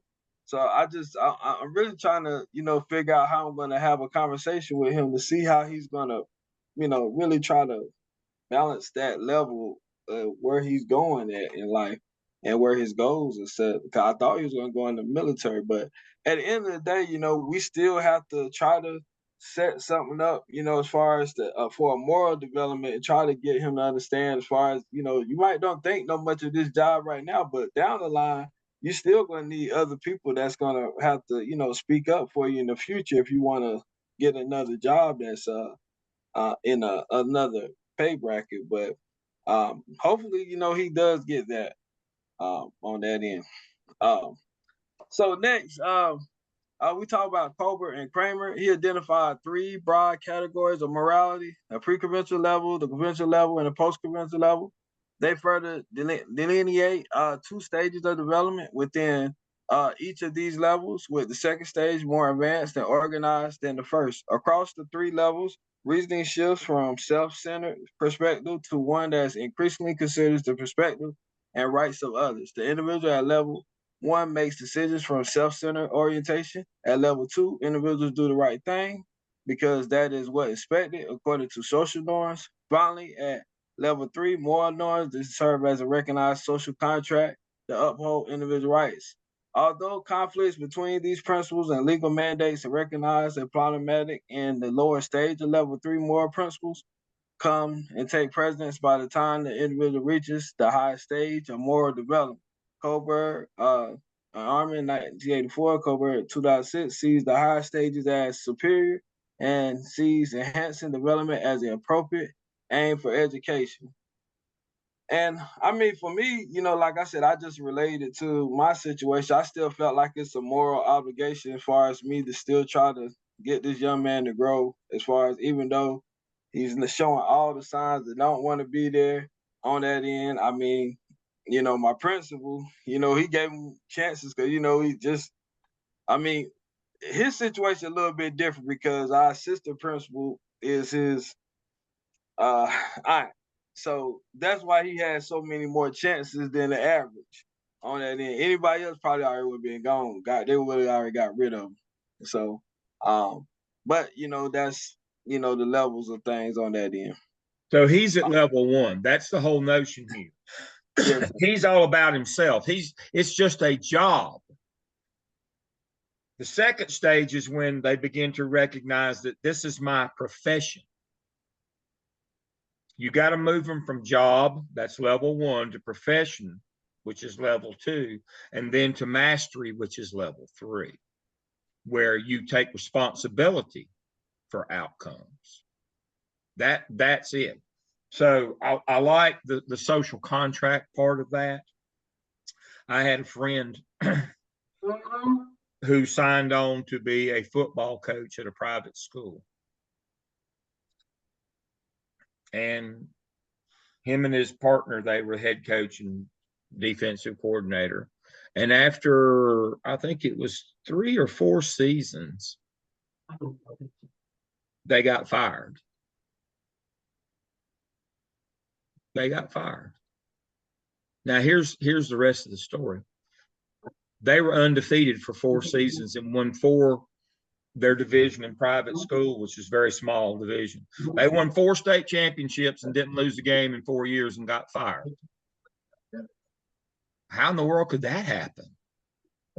Well, they didn't understand the social contract. They were supposed to take the kids at that school and develop them and work with those kids. They were only self-centered in their records and looking out for themselves. So what they do, they brought in all of these mercenary kids to play ball, and big time athletes in this little private school league, and just run over top of everybody. They didn't understand the social contract. You were supposed to work with the kids in this school, not bring in scholarship kids, so that these kids don't ever get to see the field. You were supposed to work to develop them. But they were, well, we want to win. But that's very immature level. They paid you to work with their children, not bring somebody else's in. How'd you not? That was the social contract. But they were not school people. They were just outside people who had jobs and were, coaching in this private school. They didn't understand the social contract of why they were brought there. Was to develop those children, not somebody else, not bring in a bunch of mercenary kids. Into this, bunch of sharks in a little guppy tank, and they still think that they were done wrong. But again, they were operating, not being professional educators. They were operating at that level 1, where they were just looking out for their own self-interest. We just want to win. Well, it ain't about winning. Yeah, we'd like for you to win, but you need to work with these kids here. Well, them kids can't play dead. We're not putting them on the team or letting them play. Well, that wasn't the point. The notion what Jimmy's talking about here is we used to call it, we more refer to it now as readiness. But sometimes we use the term maturity and readiness interchangeably. But are you ready to put that yoke on and be a professional? Are you ready for this to be more than just a job that gets a paycheck? As long as you're in that self-interest level 1, you're never going to be the professional that we need for you to be. And then when you say, this is my profession, I'm not doing this until I can get a better job or go back to grad school. And then that third level is when you accept the responsibility that you're responsible for outcomes, that you are. Can't blame the parents. They sent the best ones they had. They didn't keep the best ones at home. Parents sent the best kids they had. You can't blame the parents. That they sent you dumb kids. You're responsible. That's the third level. That's the teacher development that, we can work with but we have to develop you morally on that moral or readiness scale to where you move past self-interest, where it's a job, to profession, to accountability. That's the 3 levels that we have to be beginning teachers through. And sometimes, unfortunately, we have to move veteran teachers through that too. That's that difference I've told you before. I've referred to. Some people have 20 years of experience. Some people have 1 year of experience 20 times. They're still at that level 1 in maturity. That's all about them. What's easiest for me? That's why I've told you we have to be champions for kids. We can't run the building for teachers. If we do, they'll never go past level 1. If we run the building for teachers and we always just facilitate them, Jimmy just told you everybody's doing all his work for him. He's never going to move past level 1. Why should he? Why should he move? If somebody else is going to do it for him and not hold him accountable, then why should he do anything other than be a level 1 teacher? If we want to move him from job to profession to professional to accountable, then we have to make it. We have to work with him on that development scale as well. And we have to have those expectations, and we have to do, going back to Lauren, we have to do that coaching and that modeling, and we have to increase those expectations of that person. We have to work with them. We have to coach them. We have to teach them. Can't just send them down to the room. They'll always be a level 1. They won't get there on their own. That's the whole idea. It's more a facilitation coaching model now. Supervision of instruction is that, not just, make the schedule and send them down to the room. You're responsible for that moral development as well. That moves them from a job through profession to accountability. All right. Consciousness continue. We got durability category, which is concrete, the cross categorical, which is abstract, and the systems and trans-systems, which is complex.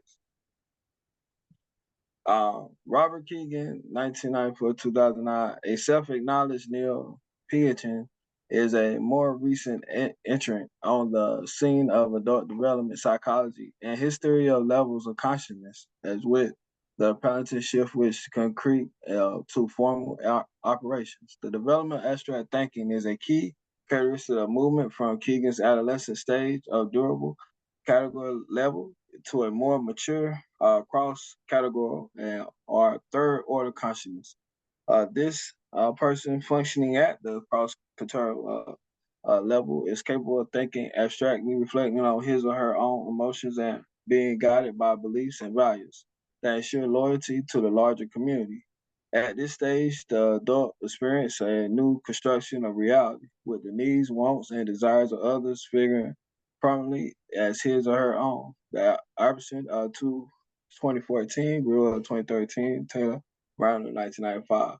And basically, as far as when it comes to the self-acknowledgement, and going through that transition, what Dr. Lamb just spoke of, as far as they go through those stages, and as they go through stages as a child, as far as they growing up, as far as they looking for other people to show, as far as them the way how to do things, and as they get older, they start to try to figure things out.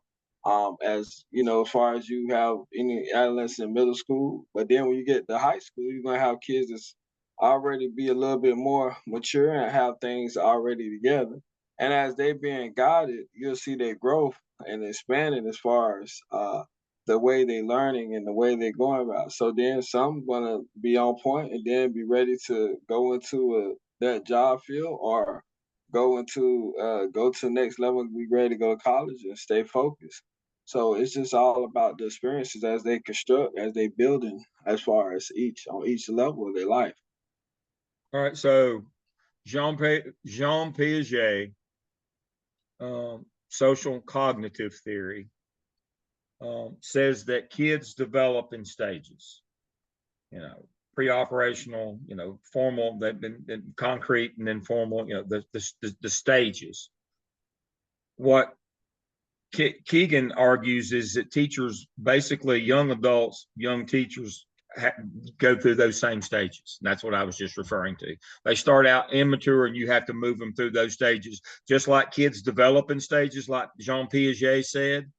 That's what we're talking about here. Piaget is one of your theorists that you might use in your dissertation when we're looking at social cognitive theory.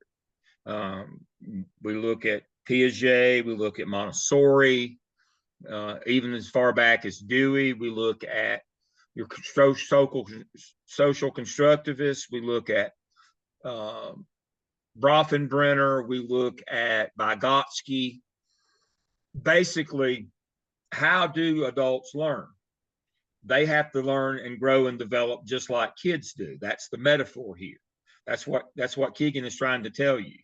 If you understand social cognitive theory, that children go through stages as they grow and get older, and their thinking develops with them, teachers have to do the same thing. You have to lead them through that. They won't just go on their own. You have to take them through those stages of development from very immature to very mature. Again, going from being very self-centered, this is just a job, get me money. I don't care about it. I don't put any effort in it. I do the least I can do.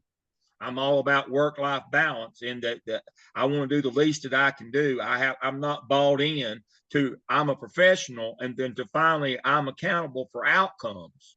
That means that I've got to grow and get better all the time, because I'm accountable for outcomes. That's that final stage, is I'm accountable now. I can't blame anybody else. These are my kids. I'm responsible for them. I'm accountable. That's where we got to get them. We got to grow them, just like Piaget stages of kids' development. We have to grow teachers the same way. So we can't just be concerned about content. Do they know enough math? And we can't just keep them immature with learn these few plays, learn these few tricks, and just do them over and over again at the rote and recall level. We have to develop their abilities as well, to where best practices is how they teach, not just something they teach every now and then. It's just a play on words, but it couldn't be more diametrically opposed. Best practices is how we teach, not just something that we teach every now and then. That's where you got to get them to. And once they know and understand and accept that outcomes matter and that they're accountable for them, they teach completely differently. Completely. They develop much deeper understanding in their students rather than just memorizing a few things.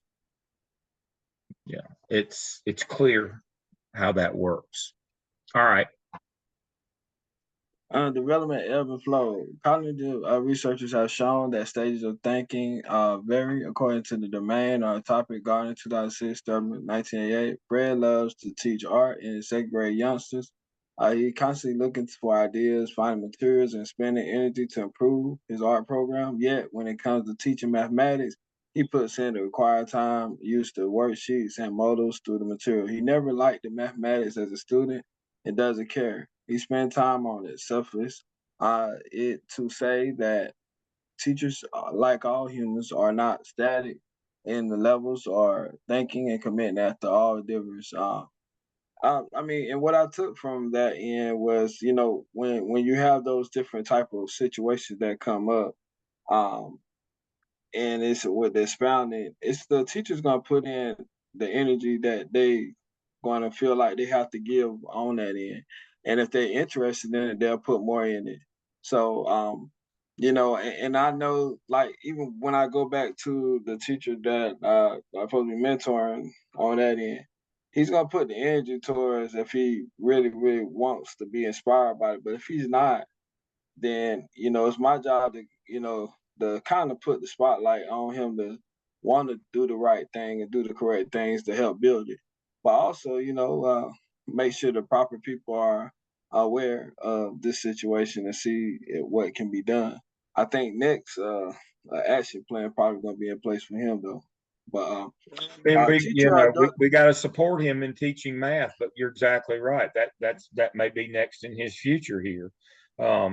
We can't just let teachers teach the things that they love and then do worksheets, which is rote and recall. That's again, they're operating in their own self-interest when they teach the stuff that they love and don't teach the stuff that we need them to teach. Yes, sir. Teacher or adult development are non-monolithic, linear, or eternal. The research on development stages provides lenses for viewing teachers individually and collectively as to their current levels of thinking and commitment. Through such lenses, we can explore possible interventions to assist teachers individually, collectively, to move into higher stages of development. And, I took as that, just like you had just said, we have to still continue to put those things in place to help support them and give them the resources in place, while also and understanding that, everybody's in here for you, but you have to make sure you commit yourself to that level as well. Chapter 5, Reflections on Education Beliefs and Teacher Supervision. It was more a short chapter on that end. The beliefs and goals of effective teaching. Let's continue with reflection on practice by taking innocuous statement about supervision that virtually no one will take issue with. The goal of the supervision is to improve instruction. It sounds nice. I like ask for the definition of what type of instruction we wish to improve. Effective teaching, to a large extent, depends on what you believe should be taught. Different education beliefs lead to different instructional goals that require different teaching strategies. Consider the following example. If the goal is for students to master basic skills, then effective teaching might involve explanation, demonstration, practice, feedback, and more practice.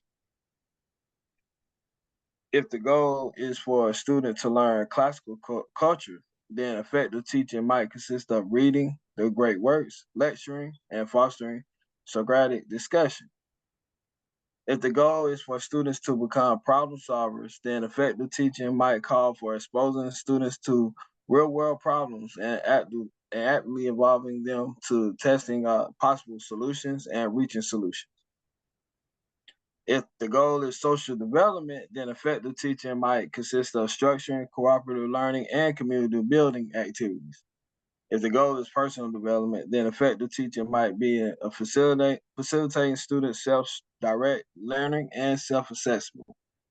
If the goal is critical inquiry, then effective teaching might require the teacher to challenge students' current values and assumptions and to ask students to critique dominant belief systems, social structures, and power relationships. And all in all, let me interrupt just 1 second.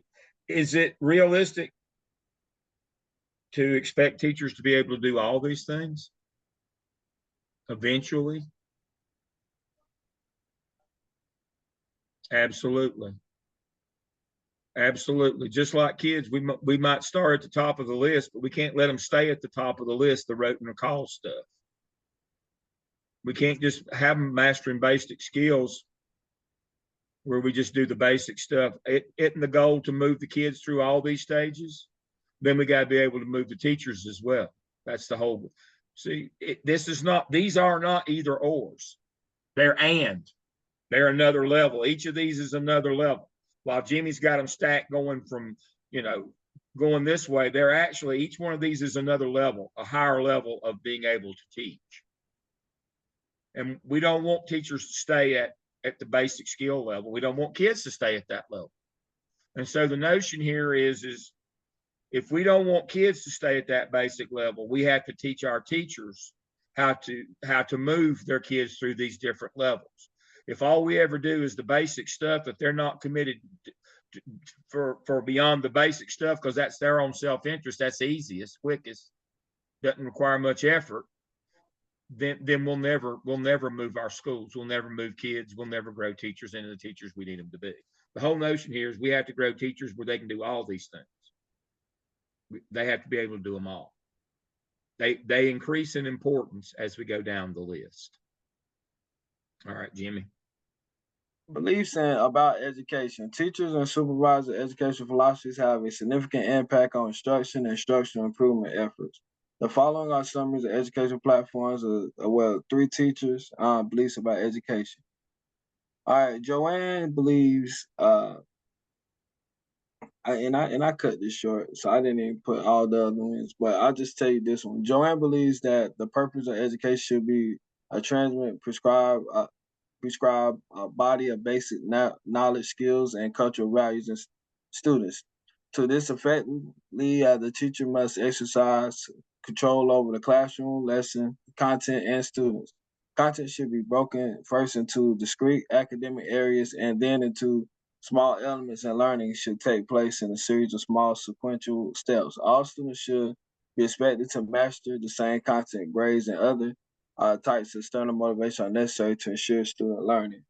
Um, and what I took from that, because I supposed to have two other ones, but that those philosophies that the teacher is doing, it's everything that is already required of us as teachers already, and that they get the best out of those students. Will make sure you maintaining you doing the course of study, but the state's course of study of North Carolina anyway, in whatever subject you're in. And Dr. Lamb was talking about social studies. I ain't want to say nothing, but I got my license in social studies and PE. But more or less in my areas, I mean, yeah, most likely you're gonna always social studies and PE teachers, they always gonna be coaching. That's just the bottom line. Yeah, that's just the in those bottom areas. line. But we still expect them to teach. See what Jimmy's got on the screen here with Joan Simpson. This is the lowest level of teaching. Unfortunately, this is when you've got 20 years, you got 1 year of experience 20 times. You've not grown. You've not gone through those. The previous slide had all those levels. This is the first level of teaching. This is what we'd expect from a beginner, from an immature person that's only looking out for how easy it's going to be for them. The least amount of commitment, the least amount of time. As we go through those levels, more and more involvement, the teacher has to grow and get better if they want their kids to grow and get better. Problem with this teacher is this a beginning teacher? It doesn't matter what year she is. This is what we'd expect out of the beginner. And if this is all we ever got, you're not going to move a school if that's all you do. Because that's just worksheets and taking tests and just memorizing stuff. That's what that level is. If that's all your teachers are doing, you're not going to make growth. You're not going to make proficiency. You're not going to make anything. You're not going to make your next house payment because you're going to be out of a job as a school administrator if you got a building full of teachers that all they are is level 1 immature teachers that are stuck in that I'm doing what's best for me. That's when you're running school for the adults, not for kids, is when all your teachers are at that level. They're running the wheels off the copy machine, giving out worksheets. That's there you go. We have a case study for the EDCI ladies about, the problem about don't have enough money for the copy machine. Why are you needing all them copies to start with? It's a trick question. What is that? If your teachers, if they're having to bring in copy paper on a transfer truck every month and you're running the wheels off your copy machine, what kind of instruction's going on in your building? Level 1, I can tell you what's going on. Your teachers are at that immature level where we're running school for their convenience, not for kids. You've got to move your teachers through those levels. Your professional development has to be geared to moving these teachers through these levels so that they're not just doing rote and recall memorization and worksheets all day. Whether they're coaches or not, they've got to move those kids to those higher levels. Jimmy, go back up 2 slides. That one. See, again, the first level goal students to master basic skills, but then students learn classical, then become problem solvers, and then cooperative learning and community building, then personal development, and then critical thinking. This is a process that you have to move kids through as they grow and develop, but you have to move teachers through those processes too. That's what Keegan is telling you. Just like you have to move kids through these, you have to move your teachers. They can't stay at that first level using worksheets and doing rote and recall, memorizing stuff. If that's all you got in your building, you won't last. I'll just tell you that right now. If you don't grow them into better teachers than that, if you don't work on their maturity, you won't survive. There ain't enough copy paper in the world to overcome that problem if all you're doing is worksheets. All right, Jimmy, you can go back to your slides. So supervisory beliefs. Most supervisors, of course, are former teachers. As a result, their views about learning, the nature of the learner, the knowledge, and the role of the teacher in the classroom influence their view of supervision. After all, supervision is in many respects analogous to teaching. Teachers wish to improve students' behavior, achievement, and attitude. Supervisors similarly wish to improve teachers' behavior, achievement, and attitudes. And based on this slide, they basically, compare as far as a teacher, how you look to as far as improve the learner on levels, as far as with learning and knowledge, but also as far as the role in the classroom. But then it also compared as your role as a supervisor, and how that compares you trying to improve the teacher and their behavior, along Exactly the with same way. and Just attitude. like kids grow and develop, you have to grow and develop your teachers. That's the metaphor here. And they use that because we've all been classroom teachers at some point. Just like we have to move our kids through the stages, as principals, we have to move our teachers through the stages exactly the same way. Supervisor platform as related to education philosophy. Many educators view discussions of educational philosophy as overly abstract and irrelevant to the real world of supervisors and teachers. Yet supervisor actions and working with teachers and based on supervisory beliefs, which in turn reflect on broader education philosophy. Many different philosophies exist, some such as idealism, realism, date back to ancient times. Others such as pragmatism and behaviorism have been developed within the last century. Even more recent has been emergence of progressivism, reconstructionism, and existentialism. Philosophies are numerous and overlapping, and many have historical roots in each other.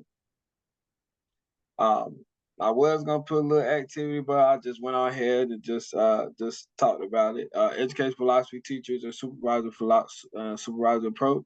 There were three super philosophies, which was installationism, Esperantism, and existentialism, and three supervisory approaches were directive, collaborative, and non-directive. Uh, and in each and all, I mean, I think most of those approaches were very beneficial as far as me having a better understanding of as far as philosophy standpoint from the teacher and supervisor standpoint and having a clear understanding. Um, I thank y'all for listening. And let the next person go. Got a couple things for you here as we're going to the next one. Newsflash. Teachers won't get better just because you want them to. And the corollary to that is more time does not equate to more talent. If you don't teach them, they won't grow. Just because, again, that's the difference between having 1 year of experience 20 times. You do the same thing you did the 20th year as a first year teacher. That's the difference between that and 20 years of experience where you get better every year. But again, teachers won't get better just because you want or need them to. You got to grow them just like you do your kids in the room. And time does not equate with talent. Those are two things that have been almost ingrained in our culture in public schools in the modern era of schooling since 1954. That teachers will just get better on their own, to send them down to their room, and that a 20-year teacher is better than a 5-year teacher or a 2-year teacher. Neither of those are true. Neither of those are true. And they are common practices or common knowledge kinds of things in our business, and neither one of them are true. We have to fight that because everybody just believes it. It's just anecdotal. Everybody believes that. And then the evidence is clear that neither of those is true. They won't get better on their own, and time does not equate with talent. Just doesn't. All right. Who's last tonight? It's me. All right. Shaquetta. All right, so my part is part 3 of the book, Interpersonal Skills. And so I'm doing 4 different chapters.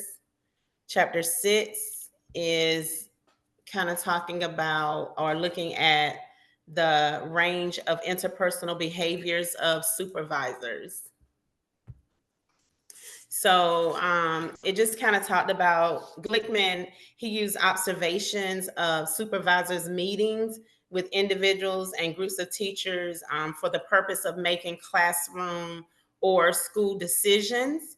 So these categories include all the supervisory behaviors observed as what they deem purposeful. So as you can see, I listed them here in this continuum. These categories move everyone involved towards making a decision.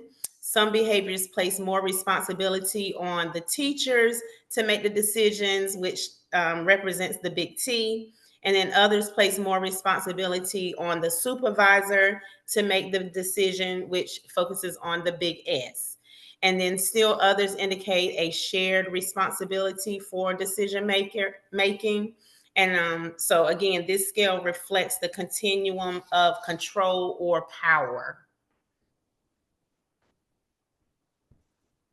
So I think Jimmy hit on a couple of these, but these are the 4 supervisory interpersonal approaches that we will explore in the upcoming chapters. So we're looking at non-directive, collaborative, directive, informational, and directive control. So a way to make distinction between the approaches is to look at the outcomes and determine who controls the final decision for improvement. So you have non-directive, the outcome would be the teacher self-plan.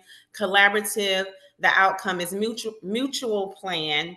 Directive informational is supervised suggested plan, and directive control is supervised assigned plan. So the chapter also explained that we must do a valid assessment of our own selves as supervisors. We have to make sure that how we perceive ourselves is consistent with how others perceive us.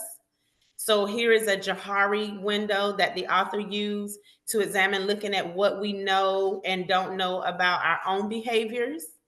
So the window pane 1 looks at public self. And this is when supervisor behaviors are known to both the supervisor and the teachers. So then we look at window pane 2. This is the blind self. So this is behaviors of the supervisor that are known to the teacher, but not to the supervisor. So for example, a supervisor has been leading a team for like several years, and she's generally well liked and respected by her team. However, there has been an increasing complaints about her tendency to micromanage, right? So then Sarah is unaware of these issues, believing that she's just trying to keep the team on track. So here you have the teachers know that she's being a micromanager, but she doesn't know that herself. So then window pane 3 is talking about the private self. The supervisor has knowledge of her own behaviors, but the teachers do not. And then window pane 4 shows the action behaviors of a supervisor. Their behaviors are unknown to them as well as unknown to the teachers. All right, so we're going to move right on to chapter 7. This is when there is a big S and the supervisor directs the teachers. The supervisor identifies the problem. And so we're going to look a little bit at the characteristics of the teacher.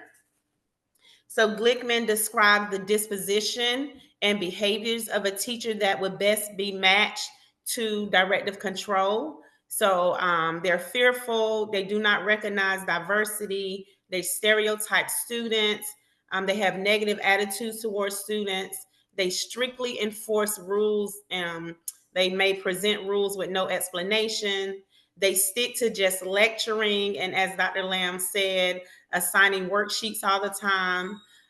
The atmosphere, the students are bored, there's poor classroom management. They depend on the supervisor to make all the decisions. They blame the students and the parents for the problems. They deny the need for change, and then they avoid collaborative work. So those are just some characteristics of teachers that need that directive control. So again, the continuum, and it kind of shows, again, the big T and the big S. And so this is the typical sequence of the behaviors with directive control. There may be some variation in the behavior, but in the end, the supervisor is the one that's making the final decision.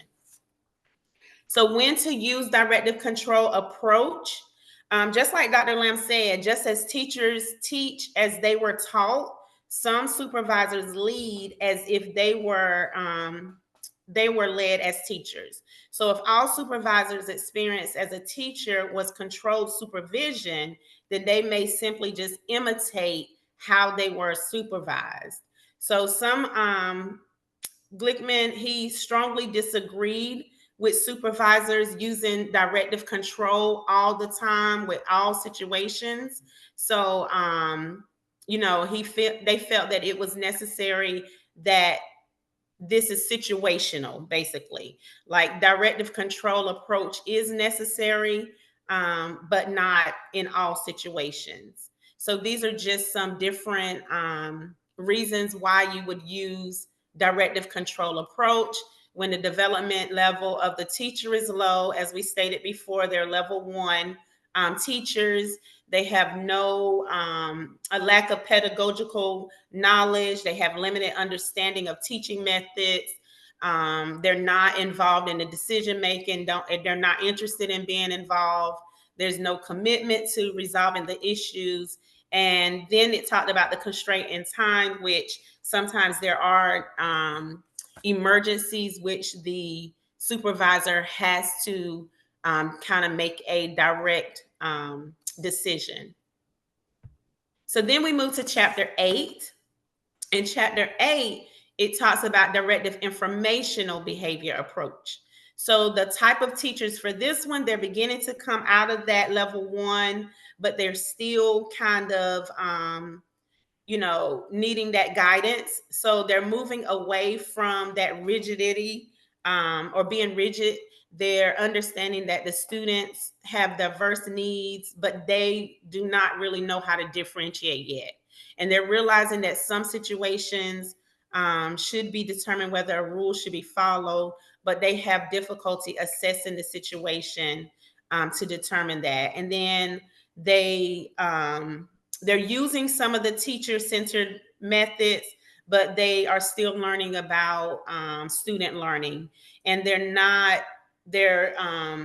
not satisfied with like students just being unengaged in the classroom, but they're just unable to articulate ways to change that atmosphere.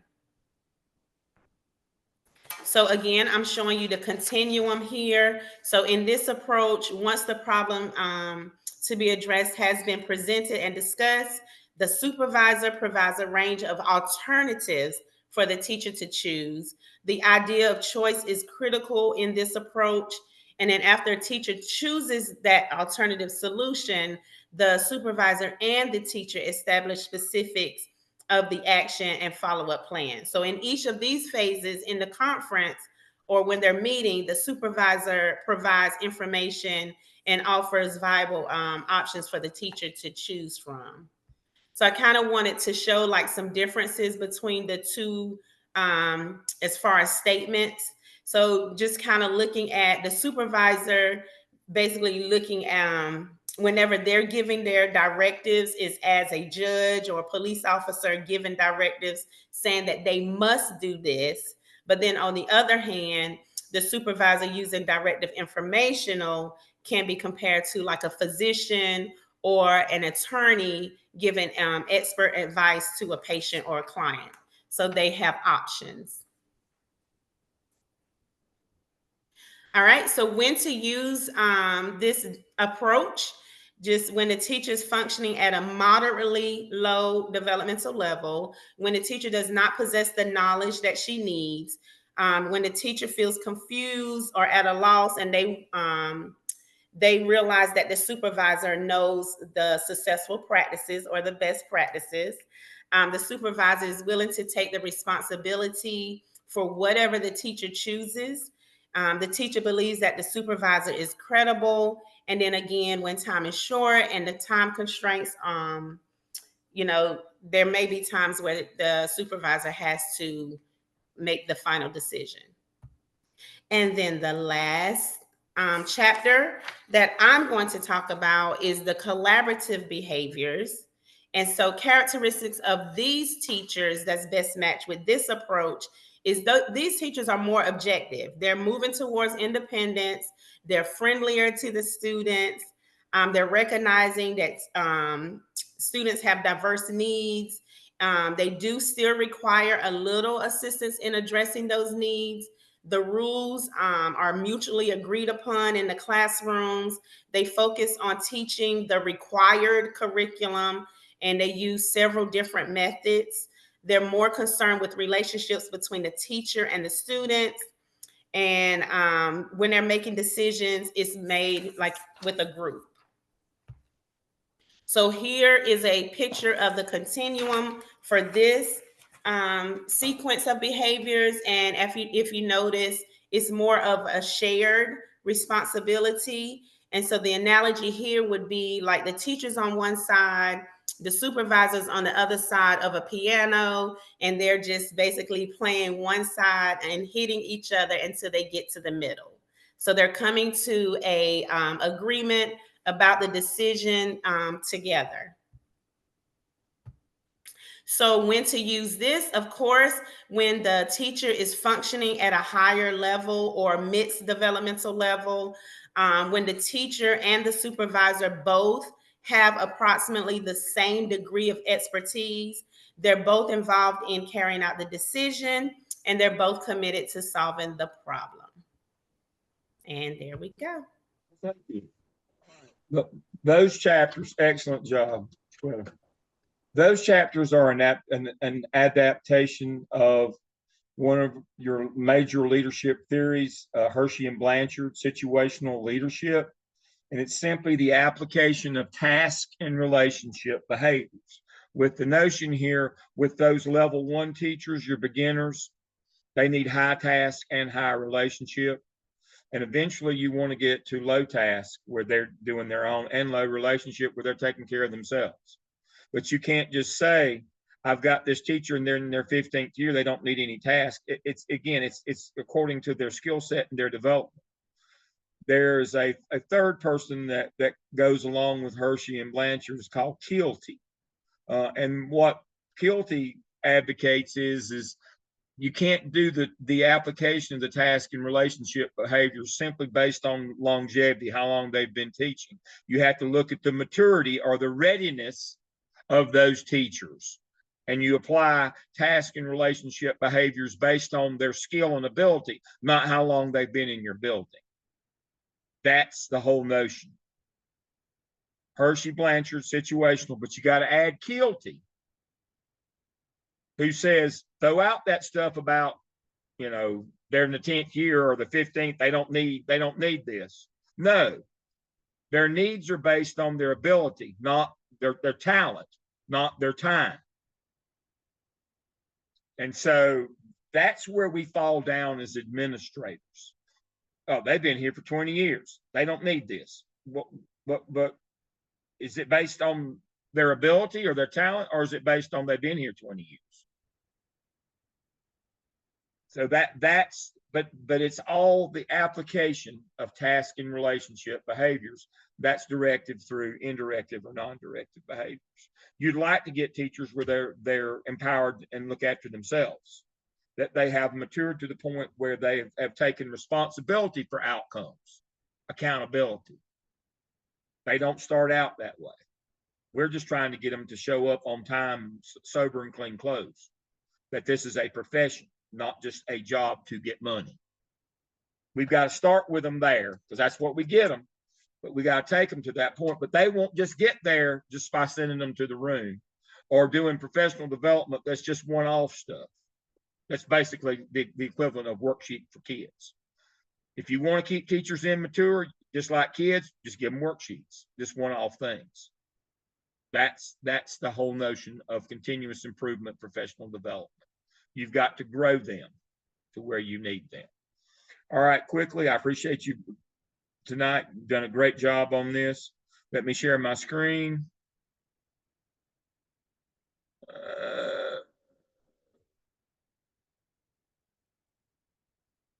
All right, tonight is the 29th, and so we will have class again next Thursday night, the 26th, before I see you again on Saturday the 5th at Wayne Community College. So if anybody has anything for the good of the group, we'll entertain that at this time. And if not, I will see you next Wednesday at 7.